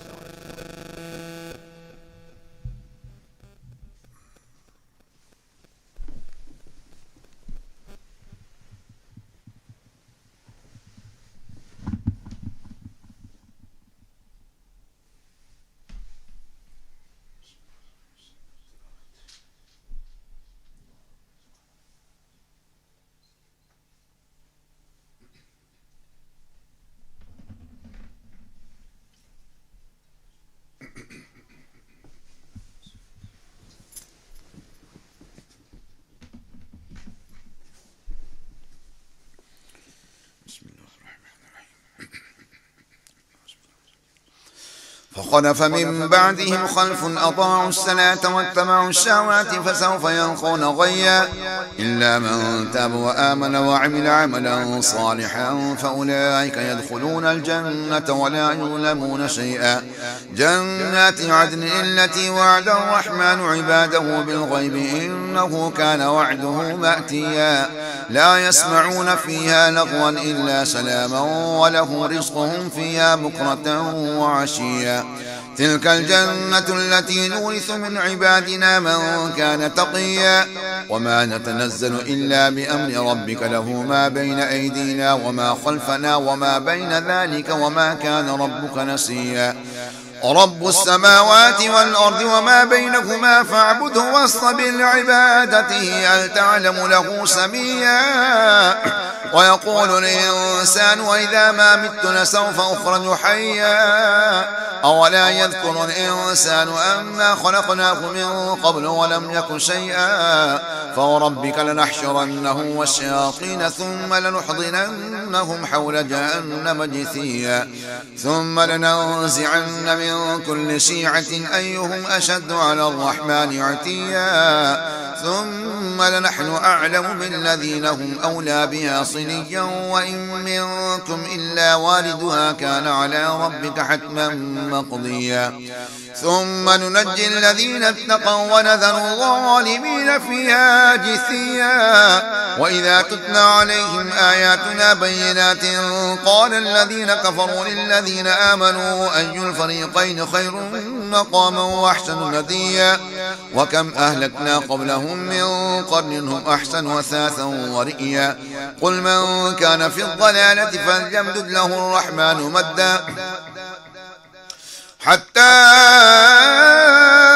إذا رأوا ما يوعدون فسيعلمون من أضعف ناصرا وأقل عددا. قل من كان في الضلالة فليمدد له الرحمن مدا حتى إذا رأوا ما يوعدون إما العذاب وإما الساعة فسيعلمون من هو شر مكانا وأضعف جندا ويزيد الله الذين اهتدوا هدى والباقيات الصالحات خير عند ربك ثوابا وخير مردا أفرأيت الذي كفر بآياتنا وقال لأوتين مالا وولدا أطلع الغيب أم اتخذ عند الرحمن عهدا كلا سنكتب ما يقول ونمد له من العذاب مدا ونرثه ما يقول ويأتينا فردا واتخذوا من دون الله آلهة ليكونوا لهم عزا كلا سيكفرون بعبادته ويكونون عليهم ضدا ألم تر أنا أرسلنا الشياطين على الكافرين تؤزهم أزا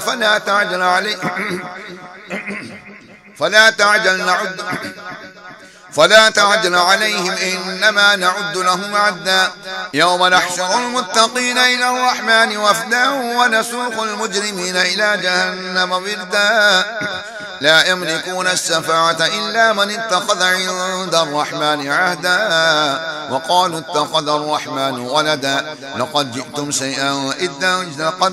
شيئا إدا تكاد السماوات يتفطرن منه وتنشق الأرض وتخر الجبال هدا أن دعوا للرحمن ولدا وما ينبغي للرحمن أن يتخذ ولدا إن كل من في السماوات والأرض إلا آتي الرحمن عبدا لقد أحصاهم وعدهم عدا وكلهم آتيه يوم القيامة فردا إن الذين آمنوا وعملوا الصالحات سيجعل لهم الرحمن ودا فإنما يسرناه بلسانك لتبشر به المتقين وتنذر به قوما لدا وكم أهلكنا قبلهم من قرن هل تحس منهم من أحد أو تسمع لهم ركزا بسم الله الرحمن الرحيم طه ما أنزلنا عليك القرآن لتشقى إلا تذكرة لمن يخشى تنزيلا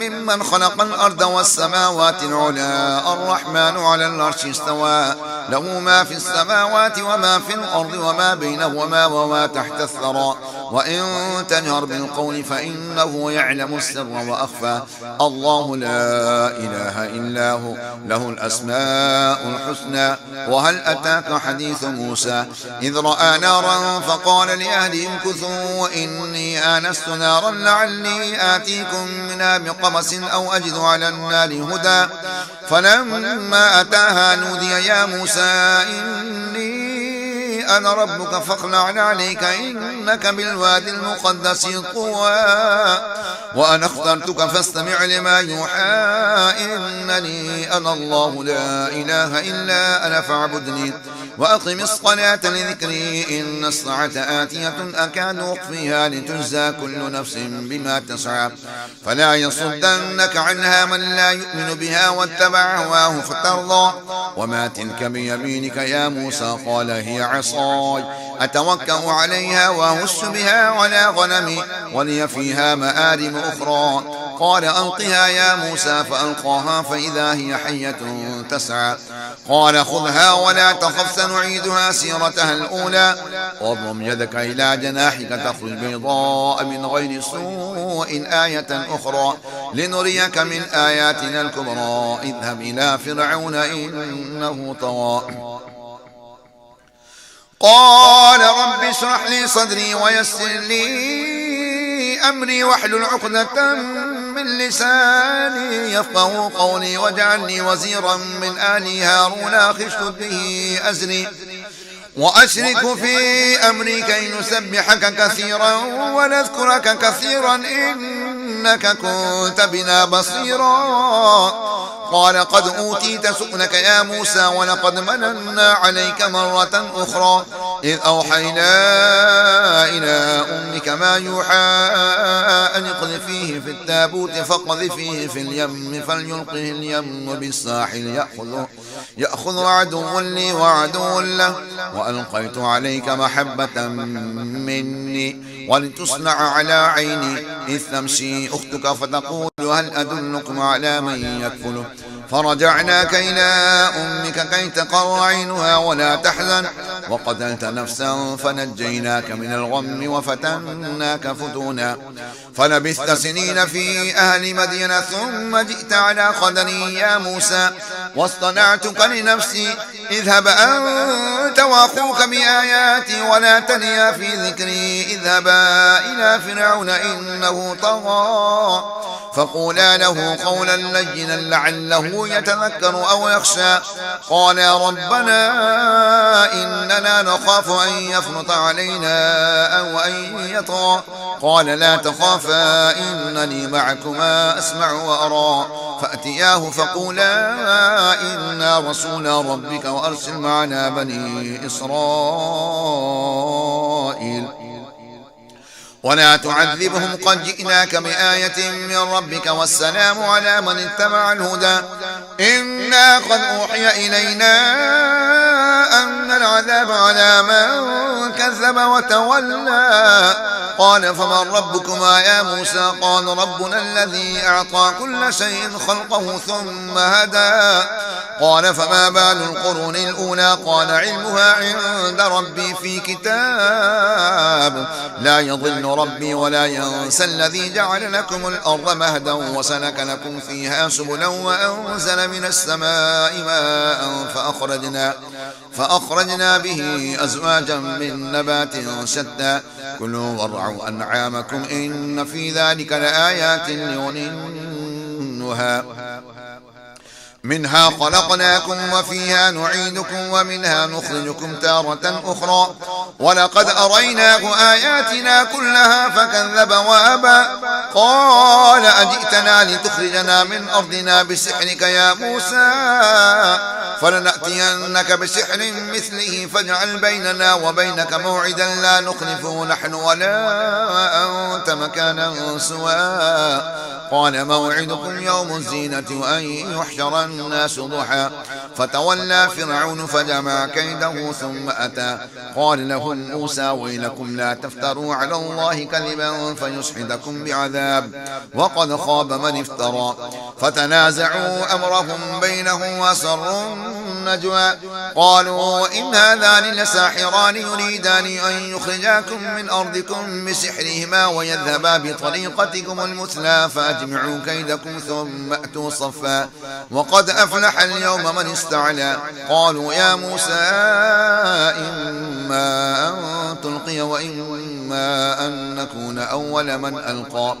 قال بل ألقوا فإذا حبالهم عشيهم يخيل إليه من سحرهم أنها تسعى فأوجس في نفسه خيفة موسى قلنا لا تخف إنك أنت الأعلى وألق ما في يمينك تلقف ما صنعوا وإنما صنعوا كيد ساحر ولا يفلح الساحر حيث أتى فألقي السحرة سجدا قالوا آمنا برب هارون وموسى قال آمنتم له قبل أن آذن لكم إنه لكبيركم الذي علمكم السحر فلأقطعن أيديكم وأرجلكم من خلاف ولأصلبنكم في جذوع النخل ولتعلمن أينا أشد عذابا وأبقى قالوا لن نؤثرك على ما جاءنا من البينات والذي فطرنا فاقض ما أنت قاض إنما تقضي هذه الحياة الدنيا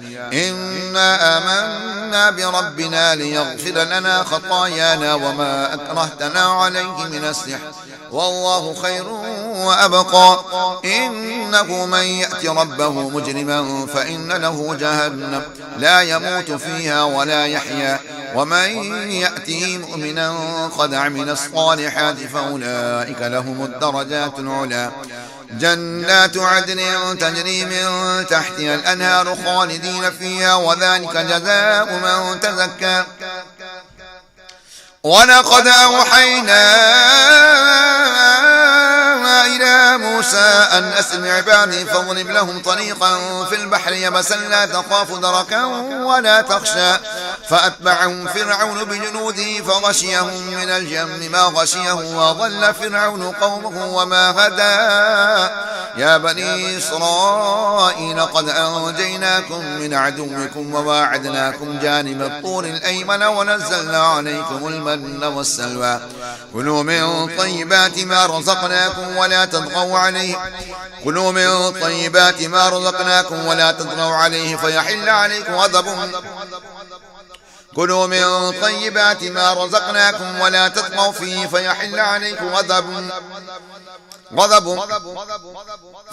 عليكم غضبي ومن يحلل عليه غضبي فقد هوى. وإني لغفار لمن تاب وآمن وعمل صالحا ثم اهتدى. وما أعجلك عن قومك يا موسى قال هم أولئك على أثري وعجلت إليك ربي لترضى. قال فإنا قد فتنا قومك من بعدك وضلهم السامري. فرجع موسى إلى قومه غضبان آسفا. قال يا قوم ألم يعدكم ربكم وعدا حسنا أفطال عليكم العهد أم أردتم أن يحل عليكم غضب من ربكم فأخلفتم موعدي. قالوا ما أخلفنا موعدك بملكنا ولكننا حملنا أوزارا من زينة القوم فقذفناها فكذلك ألقى السامري. فأخرج لهم عجلا جسدا له خوار فقالوا هذا إلهكم وإله موسى فنسي. أفلا يرون ألا يرجع إليهم قولا ولا يملك لهم ضرا ولا نفعا. ولقد قال لهم هارون من قبل يا قوم إنما فتنتم به وإن ربكم الرحمن فاتبعوا أمري. قالوا لن فاتبعوني فأطيعوا أمري. قالوا لن نبرح عليه عاكفين حتى يرجع إلينا موسى وأطيعوا أمري. قالوا لن نبرح عليه عاكفين حتى يرجع إلينا موسى. قال يا هارون ما منعك إذ رأيتهم ضلوا ألا تتبعني أفعصيت أمري. قال يا ابن أم لا تأخذ بلحيتي ولا برأسي إني خشيت أن تكون فرقت بين بني إسرائيل ولم ترقب قولي. قال فما خطبك يا سامري. قال بصرت بما لم يبصروا به فقبضت قبضة من أثر الرسول فنبذتها وكذلك سولت لي نفسي.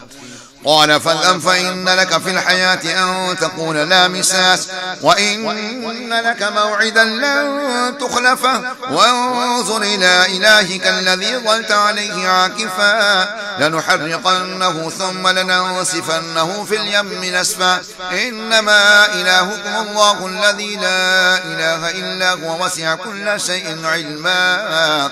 كذلك نقص عليك من أنباء ما قد سبق وقد آتيناك من لدنا ذكرا.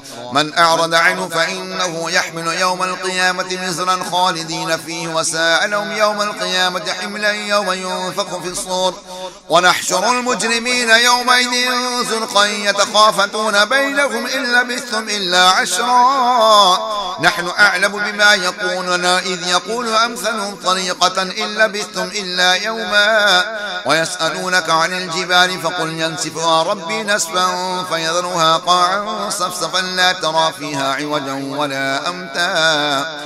يومئذ يتبعون الداعي لا عوج له وخشعت الأصوات للرحمن فلا تسمع إلا همسا. يومئذ لا تنفع الشفاعة إلا من أذن له الرحمن ورضي له قولا. يعلم ما بين أيديهم وما خلفهم ولا يحيطون به علما وعنت الوجوه للحي القيوم وقد خاب من حمل ظلما. ومن يعمل من الصالحات وهو مؤمن فلا يخاف ظلما ولا هضما. وكذلك أنزلناه قرآنا عربيا وصرفنا فيه من الوعيد لعلهم يتقون أو يحدث لهم ذكرا. فتعالى الله الملك الحق ولا تعجل بالقرآن من قبل أن يقضى إليك وحيه وقل رب زدني علما ولقد عهدنا إلى آدم من قبل فنسي ولم نجد له عزما وإذ قلنا للملائكة اسجدوا لآدم فسجدوا إلا إبليس أبى فقلنا يا آدم إن هذا عدو لك ولزوجك فلا يخرجنكما من الجنة فتشقى إن لك ألا تجوع فيها ولا تعرى وأنك لا تظمأ فيها ولا تضحى فوسوس إليه الشيطان قال يا آدم هل أدلك على شجرة الخلد وملك لا يبلى فأكلا منها فبدت لهما سوآتهما وطفقا يخصفان عليهما من ورق الجنة وعصى آدم ربه فغوى ثم اجتباه ربه فتاب عليه وهدى قال اهبطا منها جميعا بعضكم لبعض عدو فإما يأتينكم مني هدى فمن تبع هداي فلا يضل ولا يشقى ومن أعرض عن ذكري فإن له معيشة ضنكا ونحشره يوم القيامة أعمى قال رب لم حشرتني أعمى وقد كنت بصيرا قال كذلك أتتك آياتنا فنسيتها وكذلك اليوم تنسى وكذلك نجزي من أسرف ولم يؤمن بآيات ربه ولعذاب الآخرة أشد وأبقى أفلم يهد لهم كم أهلكنا قبلهم من القرون يمشون في مساكنهم إن في ذلك لآيات لأولي النهى ولولا كلمة سبقت من ربك لكان لزاما وأجل مسمى فاصبر على ما يقولون وسبح بحمد ربك قبل طلوع الشمس وقبل غروبها ومن آناء الليل فسبح وأطراف النهار لعلك ترضى ولا تمدن عينيك إلى ما متعنا به أزواجا منهم زهرة الحياة الدنيا لنفتنهم فيه ورزق ربك خير وأبقى وأمر أهلك بالصلاة واصطبر عليها لا نسألك رزقا نحن نرزقك والعاقبة للتقوى وقالوا لولا يأتينا بآية من ربه أولم تأتهم بينة ما في الصحف الأولى ولو أنا أهلكناهم بعذاب من قبله لقالوا ربنا لولا أرسلت إلينا رسولا فنتبع آياتك من قبل أن نذل ونخزى قل كل متربص فتربصوا فستعلمون من أصحاب الصراط السوي ومن اهتدى صدق الله العلي العظيم.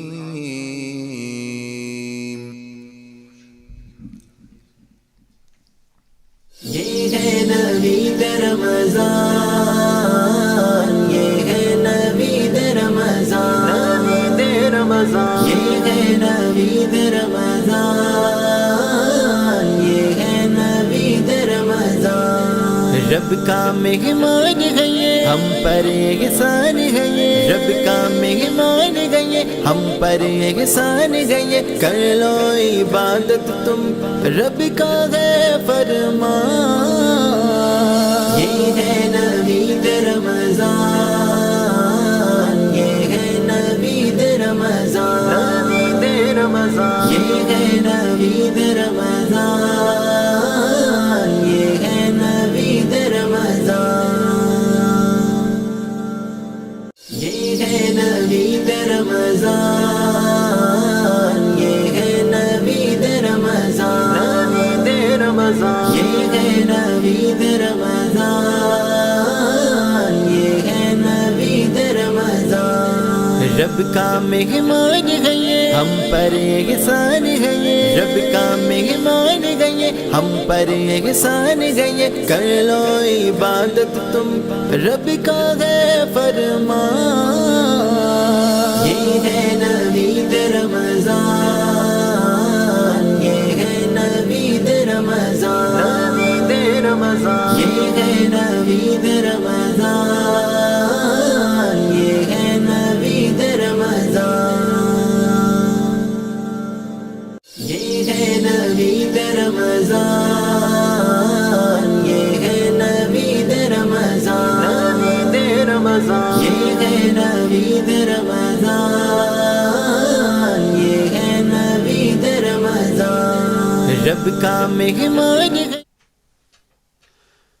बिस्मिल्लाहिर्रहमानिर्रहीम, अल्हम्दुलिल्लाह वहदह वस्सलातु वस्सलामु अला मन ला नबिय्य बअदह, अम्मा बाद, फ़अऊज़ु बिल्लाहि मिनश शैतानिर रजीम, बिस्मिल्लाहिर्रहमानिर्रहीम, इन्नल्लाह व मलाइकतहु युसल्लूना अलन नबी, या अय्युहल्लज़ीना आमनू सल्लु अलैहि व सल्लिमू तस्लीमा, अल्लाहुम्मा सल्लि अला सय्यिदिना मुहम्मद व असहाबि सय्यिदिना मौलाना मुहम्मद व बारिक वसल्लिम वसल्लिम अलैहि। अज़ीज़ दोस्तों, भाइयों, बुज़ुर्गों, मुझे सुनने वाली माई और मेरी बहनें, आप सबको मेरी तरफ से बहुत बहुत अस्सलाम वालेकुम व रहमतुल्लाह। आप जानते हैं कि 17 रमज़ान मुबारक एक ऐसा अजीम ये दिन है, जिस दिन जी वो कल है, और ऐसा अजीम ये दिन है जिसमें सईदा उम्मुल मोमिनीन हज़रत आयशा सदीक़ा रज़ी अल्लाह ताला अन्हा का यौम विसाल भी है, और ये जंग बदर का दिन भी है।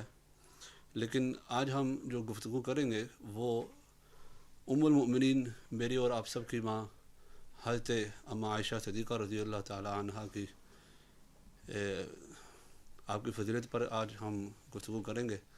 हमारे पैनल में कुछ सनाखान भी आए हुए हैं और कुछ उलमा भी होंगे, तो इंशाल्लाह हमारी ये गुफ्तगू जारी रहेगी। सिर्फ़ एक दो बातें मैं सईदा उम्मुल मोमिनीन आयशा सदीक़ा रज़ी अल्लाह ताला अन्हा पर मैं ये कहना चाहूँगा कि आप रज़ी अल्लाह ताला अन्हा का हुज़ूर सल्लल्लाहु अलैहि वसल्लम से इस कदर वालिहाना प्यार था, इस कदर आपकी उनके साथ उल्फत थी, इस कदर आपकी उनके साथ मोहब्बत थी कि मुफस्सिरीन कराम लिखते हैं कि जब खाने का वक़्त होता तो जिस प्लेट में सईदा उम्मुल मोमिनीन सईदा आयशा सदीक़ा रज़ी अल्लाह ताला अन्हा खाना नोश फरमाती या खाती, हुज़ूर अकरम आका दो जहाँ आमना किलाल मोहम्मद मुस्तफ़ा सल्लल्लाहु अलैहि वसल्लम उसी प्लेट से ही वो खाना जो वो खाते थे। और मुफस्सिरीन कराम यहाँ तक लिखते हैं कि आका दो जहाँ हुज़ूर का अपनी बीवी के साथ, ये बात बड़ी काबिल गौर है, सुनने वाली है कि आयशा सदीक़ा रज़ी अल्लाह ताला अन्हा के साथ ऐसा प्यार था, ऐसा वालिहाना प्यार था कि गिलास से पानी पीती हज़रत आयशा सदीक़ा रज़ी अल्लाह, ये सुनिए ज़रा, जैसे ये गिलास है, गिलास से पानी पीती तो जिस तरफ आकाए दो जहाँ हुज़ूर सल्लल्लाहु अलैहि वसल्लम की बीवी हज़रत आयशा सदीक़ा अपने होंठ मुबारक रखती, हुज़ूर अकरम अहमद मुस्तफ़ा मोहम्मद मुस्तफ़ा सल्लल्लाहु अलैहि वसल्लम उसी जगह पे एन उसी जगह पे अपने होंठ मुबारक रखते थे। तो सहाबा कराम या बाद में पूछते थे कि या रसूलल्लाह, ये क्या बात है कि आप उसी जगह पे अपने होंठ रखते हैं? आपने फरमाया, मुझे आयशा से बड़ी मोहब्बत है।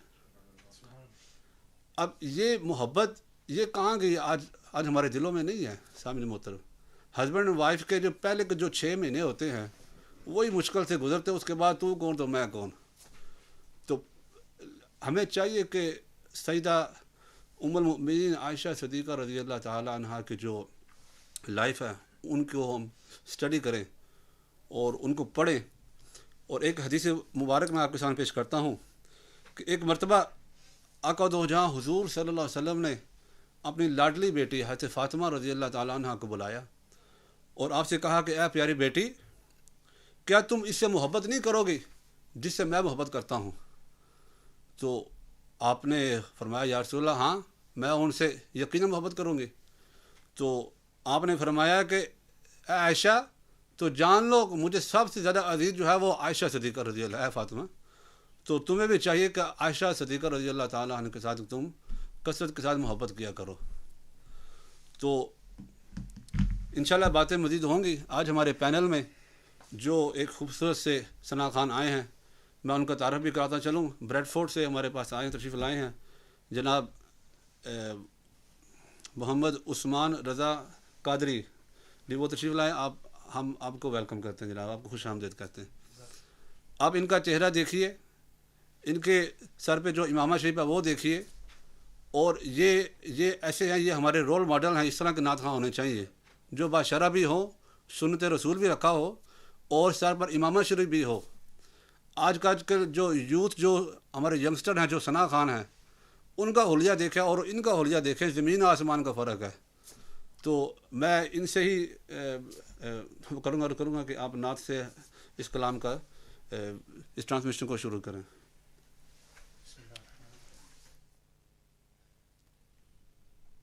جو بھی ویورز دیکھ رہے ہیں گھر پہ, ہمارے سامعین بھی انشاءاللہ درود شریف ایک بار سب مل کر پڑھیے. صلی اللہ علیہ یا رسول اللہ وسلم علیک یا حبیب اللہ. چمک تجھ سے پاتے ہیں سب پانے والے, چمک تجھ سے پاتے ہیں سب پانے والے. میرا دل بھی چمکا دے چمکانے والے, میرا دل بھی چمکا دے چمکانے والے. برستا نہیں دیکھ کر ابر رحمت, برستا نہیں دیکھ کر ابر رحمت, بدوں پر بھی برسا دے برسانے والے, بدوں پر بھی برسا دے برسانے والے. مدینے کے خط خدا تجھ کو رکھے, مدینے کے خط خدا تجھ کو رکھے, غریب و فقیروں کے ٹھہرانے والے, غریب و فقیروں کے ٹھہرانے والے. تو زندہ ہے واللہ, تو زندہ ہے واللہ, تو زندہ ہے واللہ, تو زندہ ہے واللہ, تو زندہ ہے واللہ, تو زندہ ہے واللہ, تو زندہ ہے واللہ, تو زندہ ہے واللہ. میرے چشم عالم سے چھپ جانے والے, میرے چشم عالم سے چھپ جانے والے, میرا دل بھی چمکا دے چمکانے والے. رہے گا یوں ہی ان کا چرچا, رہے گا یوں ہی ان کا چرچا, رہے گا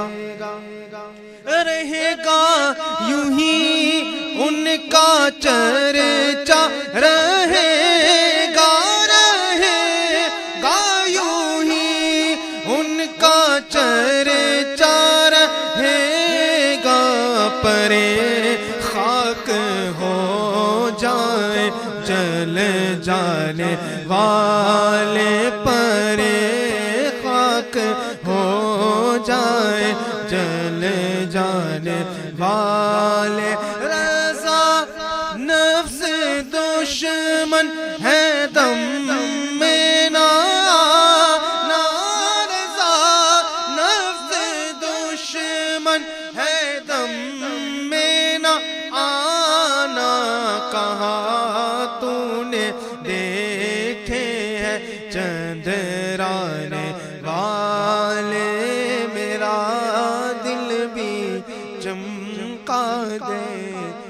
چمکانے والے. ماشاءاللہ جی بہت پیارا پڑھا. آج تک جتنی بھی یہاں پہ ہوئی ٹرانسمیشن ہوئی اس میں جو کلام اعلیٰ پڑھا گیا وہ آپ نے بہت پیارا پڑھا. اللہ تعالیٰ آپ کو صحت کے ساتھ لمبی ساری عمر عطا فرمائے, آپ کے ذوق کو مزید برکتیں عطا فرمائے, اور اس محبت, اس والہانہ, اس پیار کے ساتھ آپ آتے رہے اور پڑھتے رہیں. اور آج جو آج کا موضوع ہے اس پر چلتے ہیں. مفسر قرآن علامہ طیب نقشبندی صاحب کو میں دعوت دوں گا کہ آپ آج کے موضوع کے حوالے سے کچھ فرمائیں. نحمده ونصلي ونسلم على رسوله الكريم. اما بعد فاعوذ بالله من الشيطان الرجيم. بسم الله الرحمن الرحيم. النبي اولى بالمؤمنين من انفسهم وازواجه امهاتهم. صدق الله العظيم. وقال الله تبارك وتعالى في مقام آخر وإذ غدوت من أهلك تبوئ المؤمنين مقاعد للقتال. سبحان اللہ, سبحان اللہ. صدق اللہ العظیم. یہ آج ہماری 16ویں ٹرانسمیشن ہے, اور حضرت ام المؤمنین عائشہ صدیقہ رضی اللہ عنہا کے بارے میں آپ نے کہا ہے کہ آج ان کا تذکرہ ہونا چاہیے. بالکل آپ کا ذکر خیر بہت ضروری ہے, اس لیے کہ حضور صلی اللہ علیہ وسلم کی ازواج مطہرات میں سے جتنی غلط فہمیاں آپ کے بارے میں پھیلائی گئی ہیں اتنی کسی اور کے بارے میں نہیں پھیلائی گئی. یہ بدبختی ہے کچھ لوگوں کی جو دعوی اسلام رکھنے کے باوجود حضور صلی اللہ علیہ وسلم کی زوجہ مطہرہ پر انگلیاں اٹھائیں, ان کے بارے میں بدزبانی کریں. دوسرے لفظوں میں وہ اپنے مومن ہونے کی ہی نفی کرتے ہیں, کیونکہ ابھی میں نے جو آیت پڑھی ہے اللہ تعالیٰ فرماتا ہے سورہ احزاب کے پہلے رکوع میں کہ النبی اولیٰ بالمؤمنین من انفسہم, کہ حضور پاک صلی اللہ علیہ وسلم مومنوں کے لیے ان کی جانوں سے زیادہ قریب ہیں یا ان کی جانوں سے زیادہ ان کے لیے محبوب ہیں. دونوں معنی بن سکتے ہیں. اور آگے فرمایا وہ ازواجہ امہاتہم, اور جو ان کی آپ کی جو ازواج مطہرات ہیں وہ مومنوں کی مائیں ہیں. مومنوں کی مائیں. ازواجہ امہاتہم, ہم ضمیر کدھر لوٹ رہی ہے, اس کا مرجع کون ہے؟ المؤمنین, کہ حضور کی جو بیویاں ہیں وہ کن کی مائیں ہیں؟ مومنوں کی مائیں ہیں. جی ہاں, تو جو تو مومن ہے وہ تو اپنی ماں کو برا نہیں کہہ سکتا. جی ہاں, ایک ہماری جسمانی ماں ہے, بے شک, ایک ہماری فزیکل مدر ہے.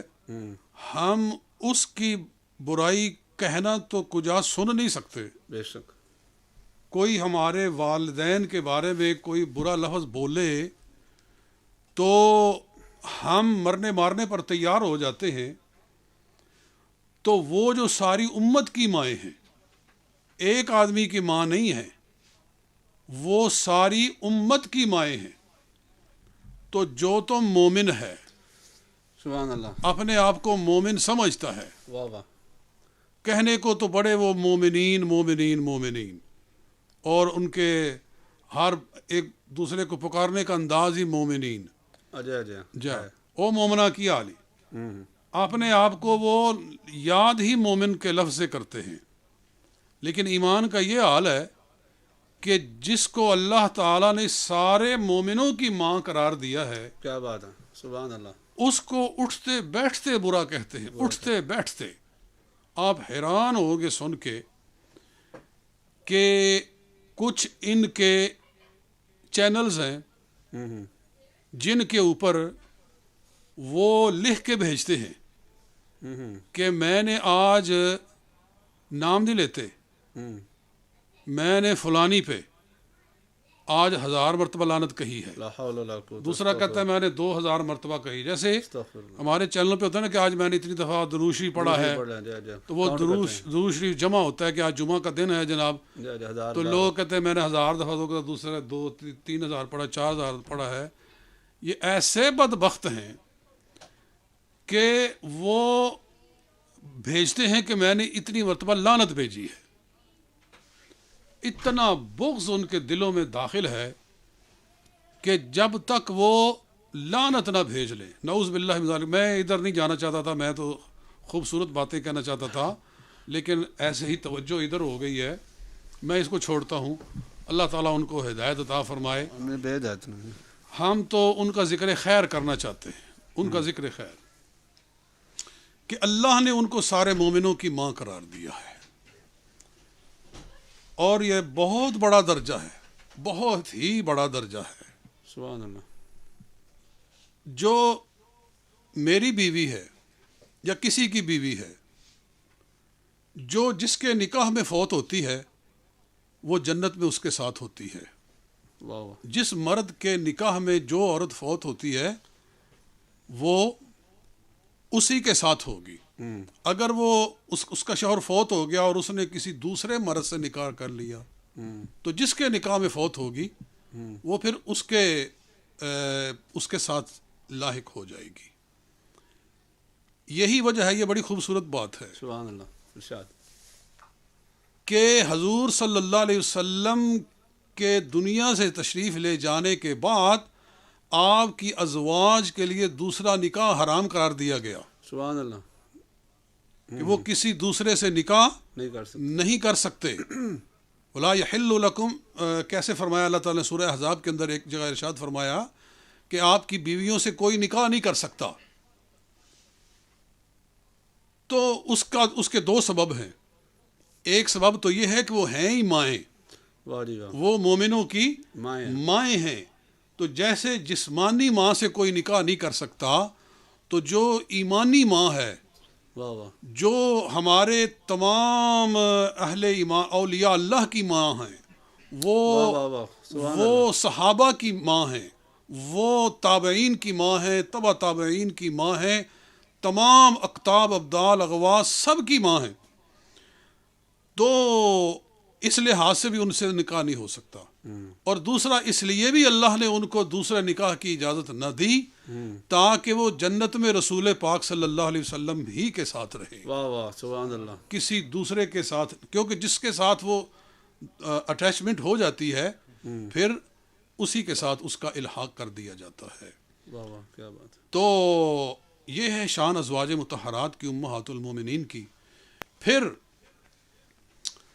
رسول اللہ صلی اللہ علیہ وسلم جب دنیا سے تشریف لے گئے ہیں تو آپ کے نکاح میں اس وقت 9 ازواج تھی.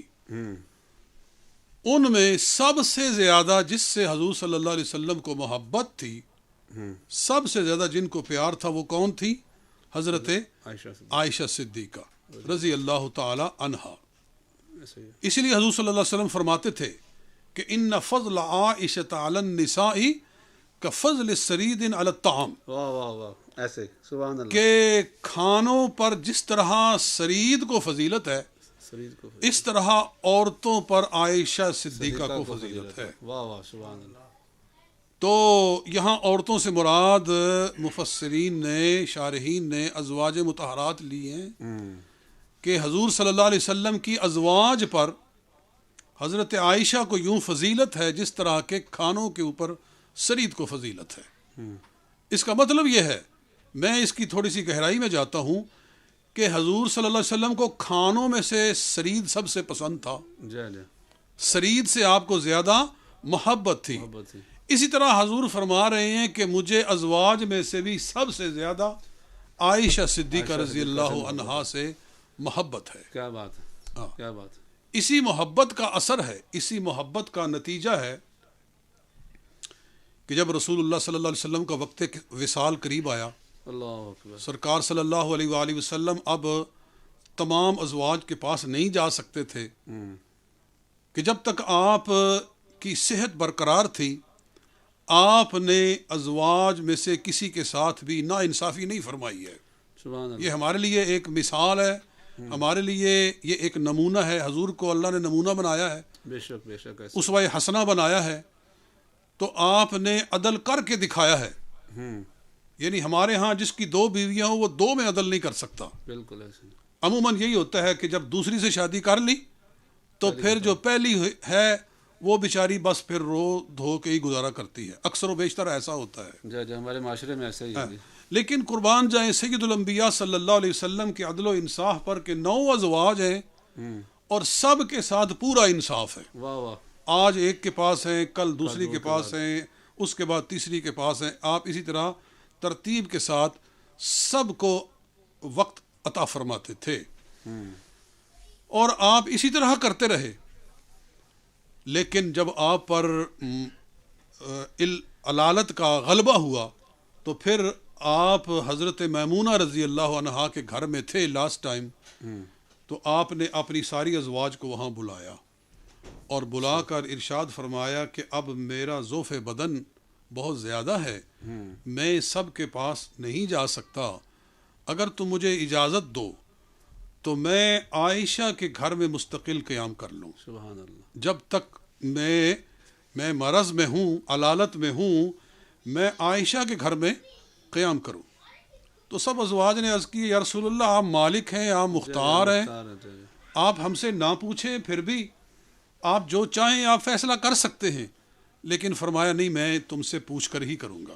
یہ بھی سرکار کی رحمت ہے، یا اپنی ازواج کے ساتھ آپ کا حسن اخلاق ہے، حسن تعلق ہے کہ آپ نے سب سے اجازت طلب کی. اجازت طلب کر کے پھر حضور صلی اللہ علیہ وسلم وہاں سے نکلے اور حدیث پاک میں آتا ہے اس انداز میں نکلے کہ 2 مردوں نے حضور علیہ الصلوۃ والسلام کو کندھوں سے اٹھایا ہوا تھا. ایک نے دائیں سے، ایک نے بائیں سے. ایک طرف حضرت عباس حضور کے چچا جان تھے اور دوسری طرف یا حضرت فضل ابن عباس تھے یا حضرت مولا علی المرتضیٰ تھے، دونوں میں سے کوئی تھے. اس طرح حضور علیہ الصلوۃ والسلام حضرت میمونہ کے گھر سے جناب عائشہ کی طرف روانہ ہوئے کہ آپ کے پاؤں زمین پہ گھسڑ رہے تھے. یعنی اس طرح کوئی نماز کے بارے میں نہیں، نماز کے بارے میں بھی ہے کہ آپ کا جو وقت وصال قریب تھا تو وہ جماعت کے سلسلے میں جا رہے تھے تو وہ ایسے ہی بالکل اسی طرح، بالکل وہ دوسری حدیث ہے. ابھی رمضان سے پہلے میں نے حضور صلی اللہ علیہ وسلم کا وصال مبارک سارا تفصیل کے ساتھ لکھا ہے. تقریباً اس پر میرے کو 150 صفحات خرچ ہوئے ہیں یا لکھے گئے ہیں. تو یہ دونوں حدیثیں اپنی اپنی جگہ پر درست ہیں. تو کہنا میں یہ چاہتا ہوں کہ دیکھو رسول اللہ صلی اللہ علیہ وسلم کو ام المومنین عائشہ صدیقہ سے کتنا پیار ہے کہ اس حال میں حضرت میمونہ کے گھر سے نکلے کہ آپ 2 آدمیوں کے سہارے تشریف لا رہے ہیں. سبحان اللہ. یعنی آپ کی تمنا ہے کہ میں کسی طرح عائشہ کے گھر میں پہنچ جاؤں، بس ان کے پاس پہنچ جاؤں. تو یہ ان کے ساتھ حضور صلی اللہ علیہ وسلم کی والہانہ محبت تھی. تو میں حیران ہوتا ہوں ان لوگوں پر کہ جن کے ساتھ سب سے محبت ہے حضور صلی اللہ علیہ وسلم کو، ان لوگوں کو سب سے زیادہ بغض بھی ان کے ساتھ ہی. اللہ اکبر. جی. تو حضرت عائشہ صدیقہ کے گھر میں حضور صلی اللہ علیہ وسلم تشریف لائے اور پھر وہیں سرکار صلی اللہ علیہ وسلم نے وصال فرمایا. اپنے سارے آخری ایام ان کے ہاں گزارے. حضرت عائشہ صدیقہ فخر کرتی تھیں کہ میرے گھر میں میری باری میں، یعنی جس دن حضور کا وصال ہوا نا، اتفاق سے ترتیب کے لحاظ سے وہ دن ہی حضرت عائشہ کا بنتا تھا. یعنی اگرچہ وہ آپ ہی کے گھر میں تشریف فرما تھے لیکن اتفاق سے دن بھی وہی آیا. تو حضور صلی اللہ علیہ وسلم کا سیدہ عائشہ صدیقہ کے ساتھ جو وہ محبت تھا، جو پیار تھا، اس میں ایک یہ بھی آتا نا کہ جب آپ کا وصال جو تھا وہ قریب آنے کا ٹائم ہوا تو مسواک شریف تھی. ہاں. تو وہ سیدہ عائشہ صدیقہ رضی اللہ عنہا وہ پکڑتی ہیں، وہ اپنے دانتوں میں جپاتی ہیں. ہاں. ٹھیک. تو انہیں تھوڑا سا ہلکا کر کے پھر سرکار صلی اللہ علیہ وسلم کو پیش فرماتے ہیں کہ آپ اس کو استعمال فرمائیں. بالکل یہ بھی حدیث پاک میں ہے کہ حضرت عائشہ صدیقہ فرماتے ہیں. اس سے ایک تو مسواک کی فضیلت کا پتہ چلتا ہے کہ حضور کو مسواک سے کتنی الفت تھی کہ آخری کام جو حضور نے وصال سے پہلے کیا ہے وہ مسواک کیا ہے. کہ حضرت عائشہ کے بھائی تھے حضرت عبد الرحمن، وہ آئے تو ان کے پاس مسواک تھی. ان کے ہاتھ میں مسواک تھی تو حضور نے بار بار مسواک کی طرف دیکھا. اچھا. تو حضرت عائشہ کہتی ہیں میرے ذہن میں آیا کہ حضور صلی اللہ علیہ وسلم مسواک طلب فرما رہے ہیں. تو کہتی ہے کہ میں نے ان سے مسواک لی عبد الرحمن سے، تو میں نے ہاتھ سے محسوس کیا کہ یہ تھوڑی سخت ہے. تو میں نے اپنے دانتوں میں اس کو چبا کر اس کو نرم کر کے پھر حضور صلی اللہ علیہ وسلم کو پیش کیا. حضور صلی اللہ علیہ وسلم نے اس کو اپنے دانتوں کے اوپر استعمال فرمایا. تو فرماتی ہیں کہ الحمدللہ وصال سے پہلے میرا لعاب اور حضور کا لعاب آپس میں مل گئے. واہ واہ واہ واہ سبحان اللہ. حضور کا لعاب اور میرا لعاب ایک دوسرے کے ساتھ مل گئے. یعنی میں نے چبایا اور میرا لعاب اس سے لگا اور پھر حضور نے اس کو استعمال فرمایا. سبحان اللہ. تو اس میں وہ ناز کیا کرتی تھی, فخر کیا کرتی تھی, اور کیوں نہ کریں. یہ فضیلت وہ لعاب مبارک کہ جو مولا علی المرتضیٰ کی آنکھوں میں لگے تو آنکھیں درست ہو جائیں, صدیق اکبر کی ایڑی میں لگے تو ایڑی درست ہو جائے, اور حضرت جابر کے کھانے میں آئے تو وہ کھانا 1000 کے لیے کافی ہو جائے. واہ واہ جی, اس لعاب کے ساتھ عائشہ صدیقہ رضی اللہ عنہا کا لعاب مل گیا. اور اس وقت میں کہ جب حضور دنیا سے تشریف لے جا رہے تھے, کیا کیا بیان کیا. سبحان اللہ. چلتے ہیں سامعین محترم, ایک خوبصورت سی نعت اس پینل میں ہم ایڈ کرتے ہیں. بھائی عثمان صاحب کو ہم دعوت دیتے ہیں کہ آپ ایک دفعہ پھر کوئی منقبت, کوئی نعت جو آپ کے ذہن میں ہے وہ پیش فرمائیں.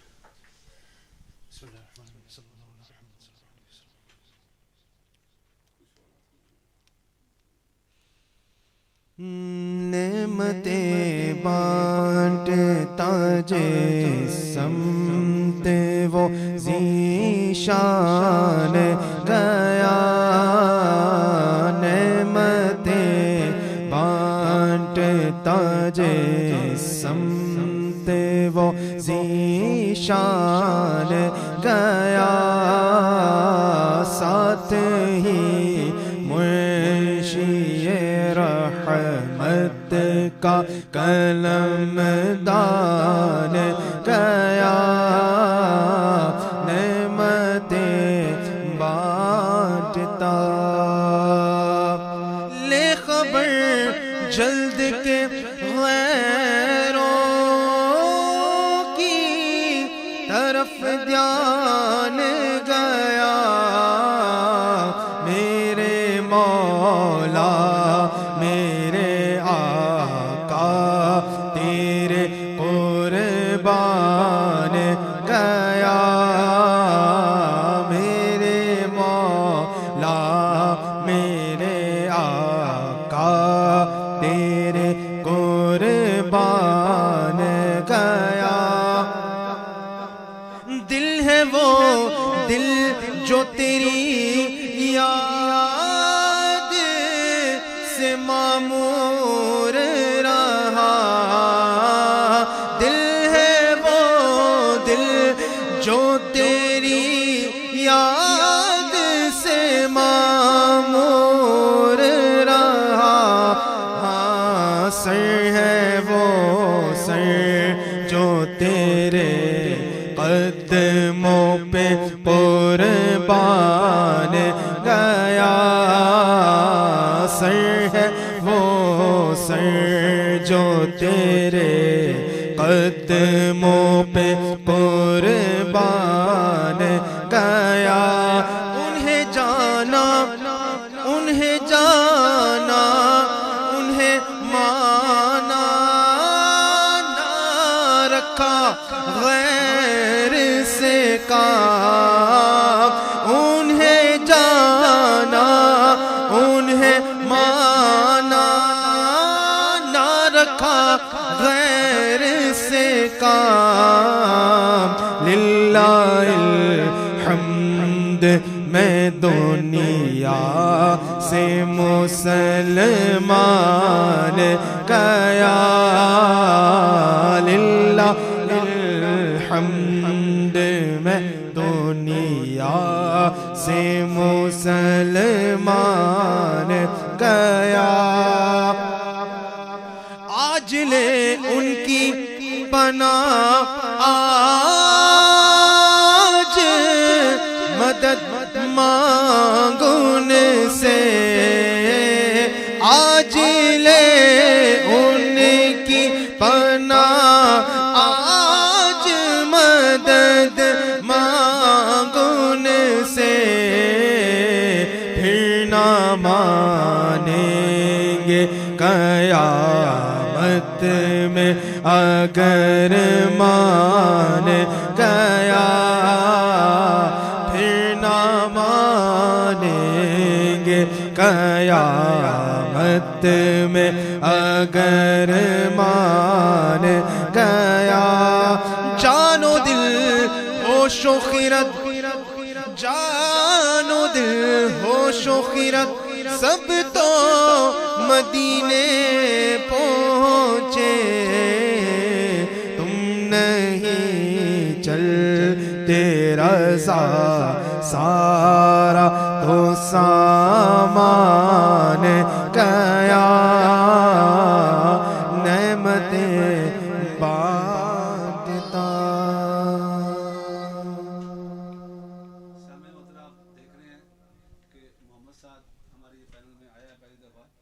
آج اس کی تیسری برتھ ڈے ہے، ہم اس کے لیے دعا گو اللہ تعالیٰ اسے حافظ قرآن بنائے، لمبی ساری عمر عطا فرمائے اور عالم باعمل بنائے۔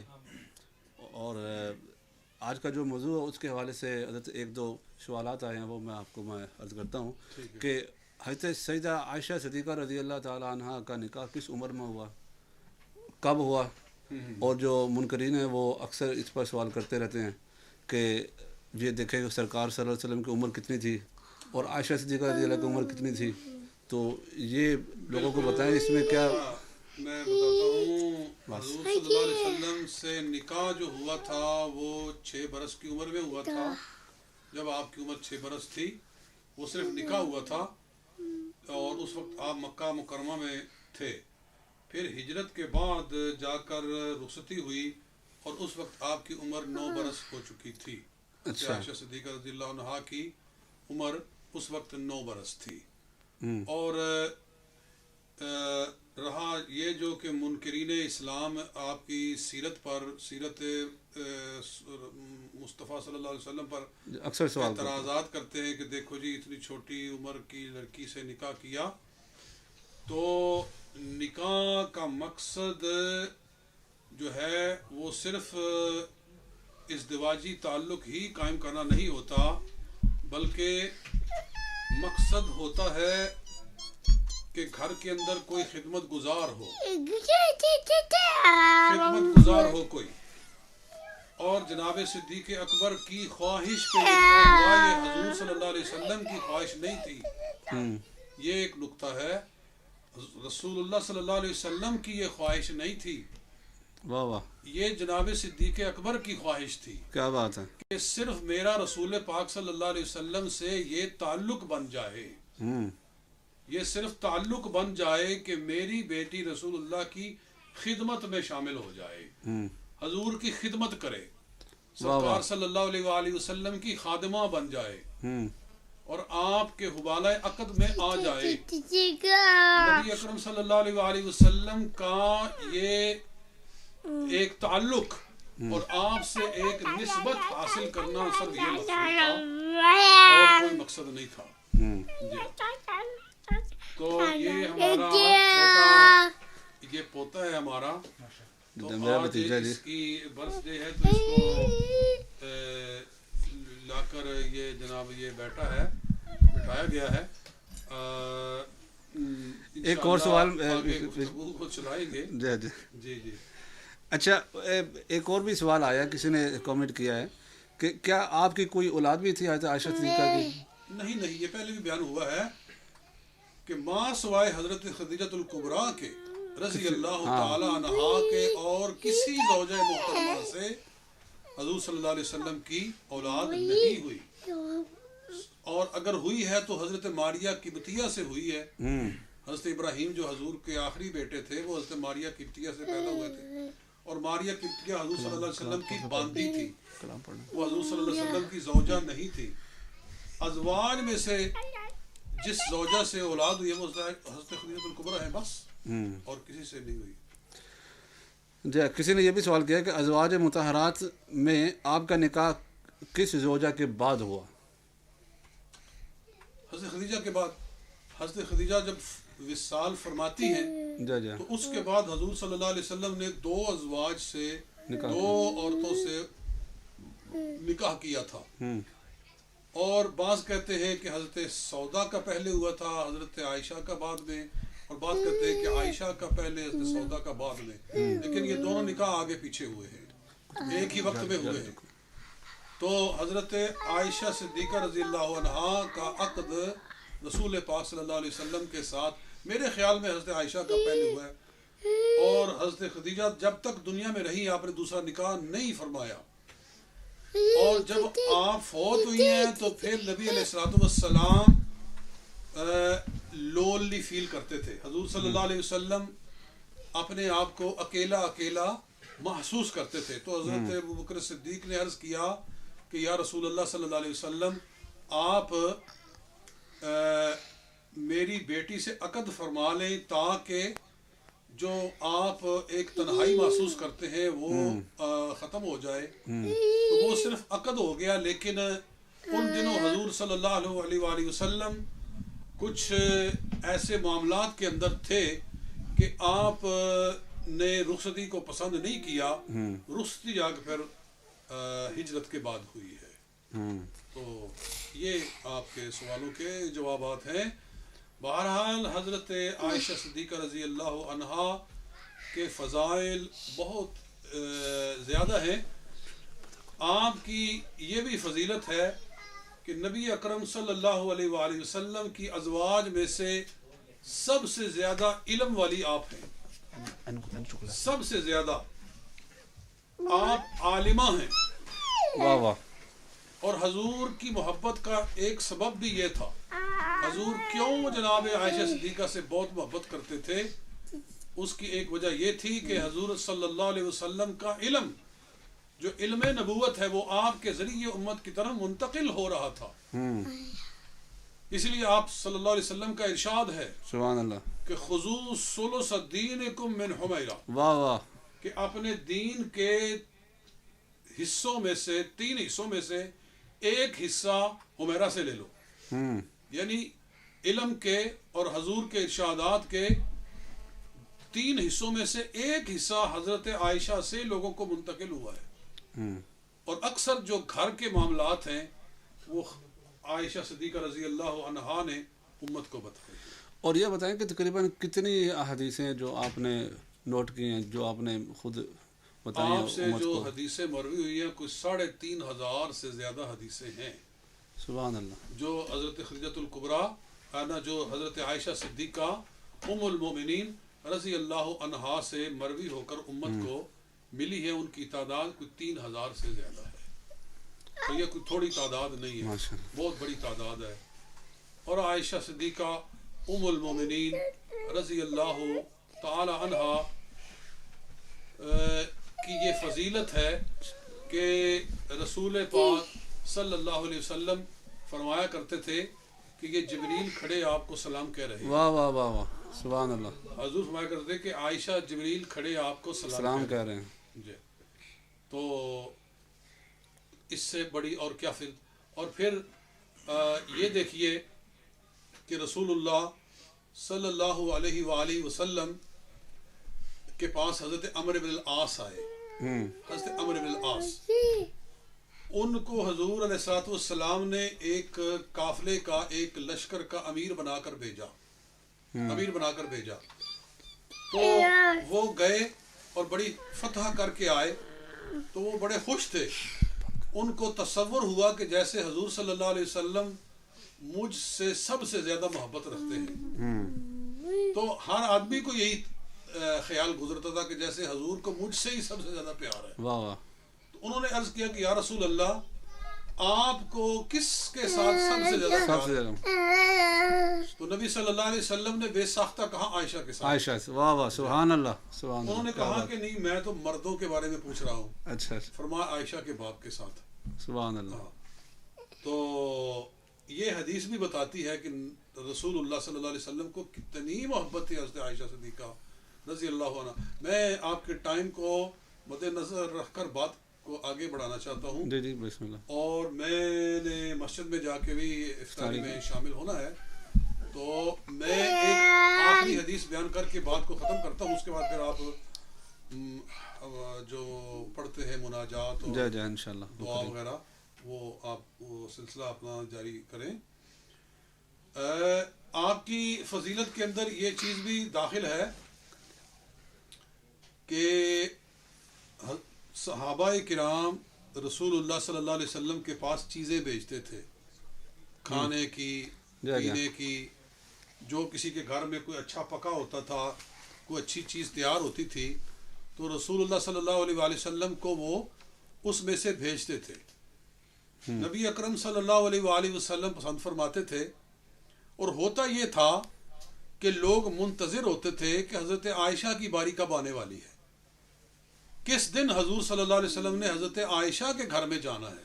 واہ واہ. تو جس دن حضور علیہ السلام حضرت عائشہ کے گھر میں جاتے، عائشہ صدیقہ ام المومنین رضی اللہ عنہا کے گھر میں جاتے، اس دن لوگ زیادہ چیزیں بھیجتے. واہ واہ. زیادہ بھیجتے، کیونکہ ان کو معلوم تھا کہ حضور کو ان کے ساتھ محبت زیادہ ہے، پیار زیادہ ہے، تو حضور زیادہ خوش ہوں گے. اس لیے لوگ حضرت عائشہ کے دن کا انتظار کرتے تھے کہ جس دن حضور ادھر ہوں تو ہم چیزیں بھیجیں. تو ساری ازواج مطہرات نے آپس میں میٹنگ کی. اچھا جی ہاں، ہوم میٹنگ ہوئی، اور ساری ازواج نے کہا کہ حضور سے عرض کیا جائے کہ آپ لوگوں سے فرما دیں کہ آپ خاص کسی گھر میں جانے کا انتظار نہ کیا کرو، میں جہاں ہوں جو چیز تم نے بھیجنی ہے وہ بھیج دیا کرو. تو یہ حضور سے عرض کرے. اور کون عرض کرے؟ تو سب نے حضرت زینب کا انتخاب کیا. اچھا. حضور کی جو زوجہ ہے حضرت سیدہ زینب بنت جحش رضی اللہ تعالی عنہا، ان کی بھی بڑی فضیلت ہے. ان کو شاید اس لیے چنا کہ اللہ نے ان کا عرش پر نکاح کیا. قرآن میں آتا ہے فلما قضا زید منہا وطرا زوجناکہا، ہم نے زینب کا نکاح آپ سے کیا. تو ان کی فضیلت تھی. ان کو بھیجا گیا رسول پاک صلی اللہ علیہ وسلم کے پاس. تو نبی اکرم صلی اللہ علیہ وآلہ وسلم نے یہ بات سن کے آپ نے ارشاد فرمایا کہ عائشہ کے بارے میں ایسی باتیں نہ کہا کرو. اللہ اکبر. ایسی باتیں نہ کہا کرو. تم میں سے کوئی ایسی عورت نہیں کہ جس کے میں بستر پہ لیٹا ہوا ہوں اور مجھ پر وحی آئے سوائے عائشہ کے. عائشہ وہ ہے کہ جس کے بستر پہ میں لیٹا ہوتا ہوں تو اللہ تعالیٰ بستر پہ وحی نازل فرماتا ہے. تو یہ شان ہے ام المؤمنین عائشہ صدیقہ رضی اللہ تعالی عنہا کی. اچھا، قرآن پاک کی کتنی آیتیں آپ رضی اللہ تعالیٰ عنہ کی شان میں آئی ہیں؟ تقریباً 16-17 ہیں. ہاں، جب آپ پر منافقین مدینہ نے بہتان لگایا تھا آپ پر، عبداللہ بن ابی بن سلول ملعون اور اس کے ساتھیوں نے آپ پر جب بہتان رکھا تھا، تو اللہ تعالیٰ نے سورہ نور کے پہلے 3 رکوع نازل فرمائے، اور ان پہلے 3 رکوعات میں قریباً 26 آیات ہیں. تو یہ ساری آیتیں ام المؤمنین عائشہ صدیقہ رضی اللہ عنہا کی فضیلت میں اللہ تعالیٰ نے نازل فرمائی. سبحان اللہ. یہ ان کی عظمت ہے. اور بھی آیتیں ہیں جو آپ کی شان میں، ابھی جو میں نے شروع میں آیت پڑھی تھی وَإِذْ غَدَوْتَ مِنْ أَهْلِكَ تُبَوِّئُ الْمُؤْمِنِينَ مَقَاعِدَ لِلْقِتَالِ، چوتھے سپارے میں یہ آیت بھی آپ کے حق میں نازل ہوئی ہے.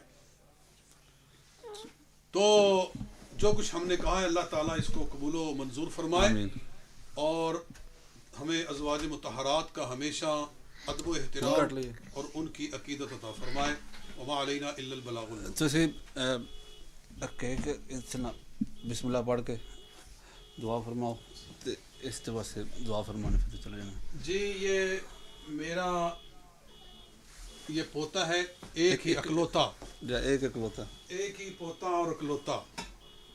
تو یہ اس کی یہ برتھ ڈے ہے رمضان شریف میں. ایک سیکنڈ مولاي صل وسلم دائما ابدا على حبيبك خير الخلق كلهم مولاي صل وسلم دائما ابدا على حبيبك خير الخلق كلهم.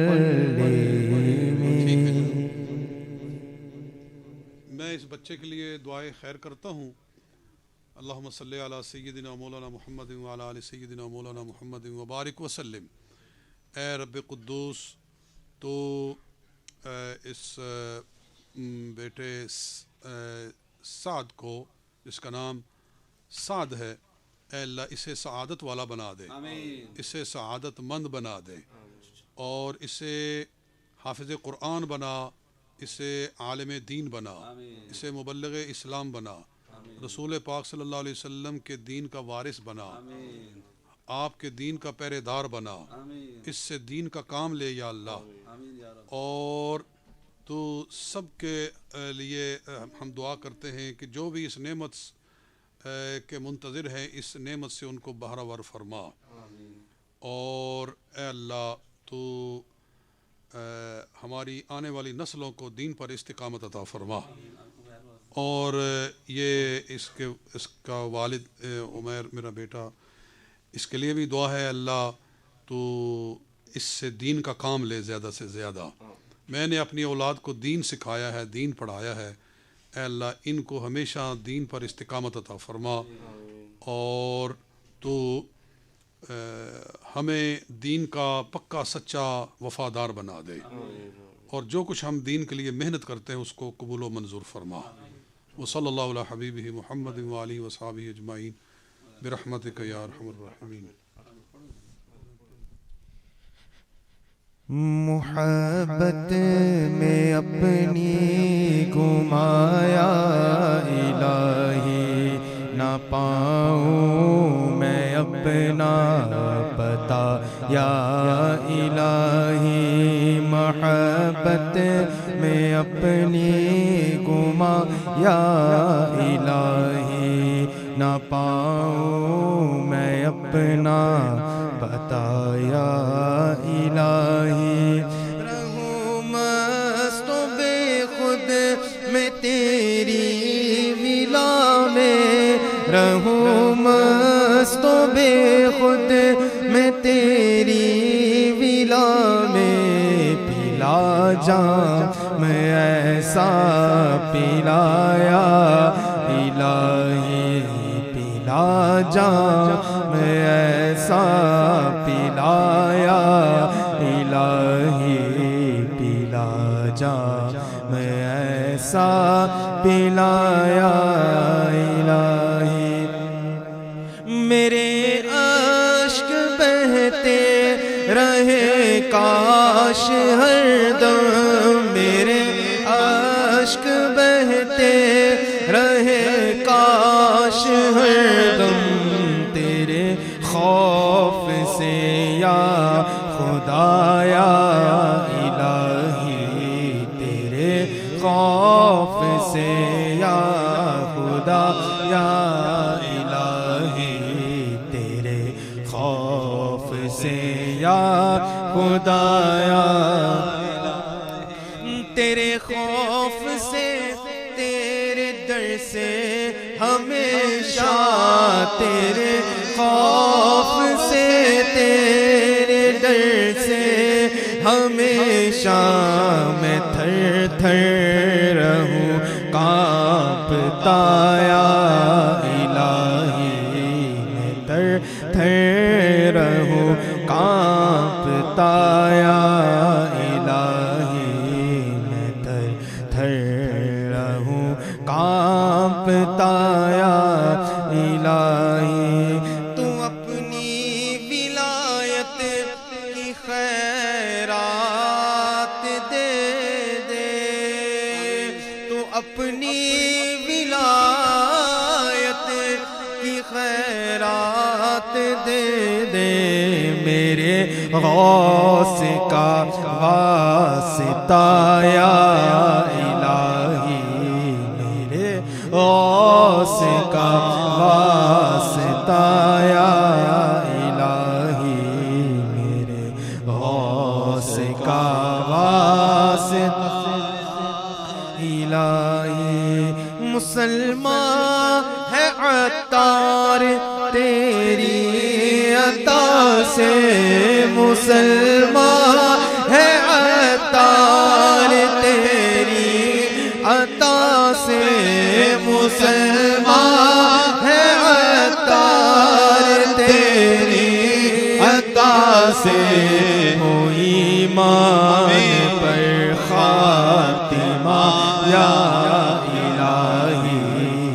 ایمان پر خاتمہ یا الہی ہو ایمان پر خاتمہ یا الہی محبت میں اپنی گما یا الہی نہ پاؤں میں اپنا پتہ یا الہی آمین اللهم صل على سيدنا محمد وصحبه سيدنا مولانا محمد وبارك وسلم عليه اللهم ربنا آتنا في الدنيا حسنة وفي الآخرة حسنة وقنا عذاب النار يا رسول الله انظر حالنا يا حبيب الله اسمع قولنا إننا في بحر مغرق خذ يدي ساهل لنا إشقالنا رب اجعل لي مقيم الصلاة ومن ذريتي ربنا وتقبل دعاء ربنا اغفر لي ولوالدي وللمؤمنين يوم يقوم الحساب حسبنا الله ونعم الوكيل نعم المولى ونعم النصير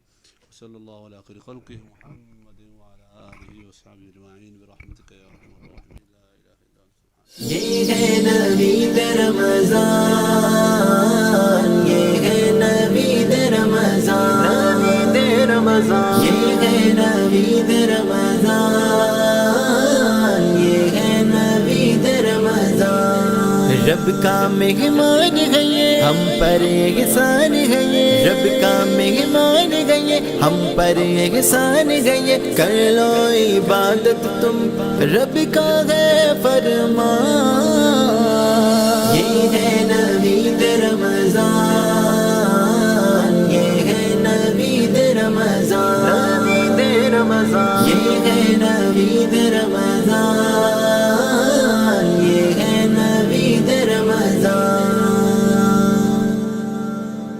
یہ ہے نوید رمضان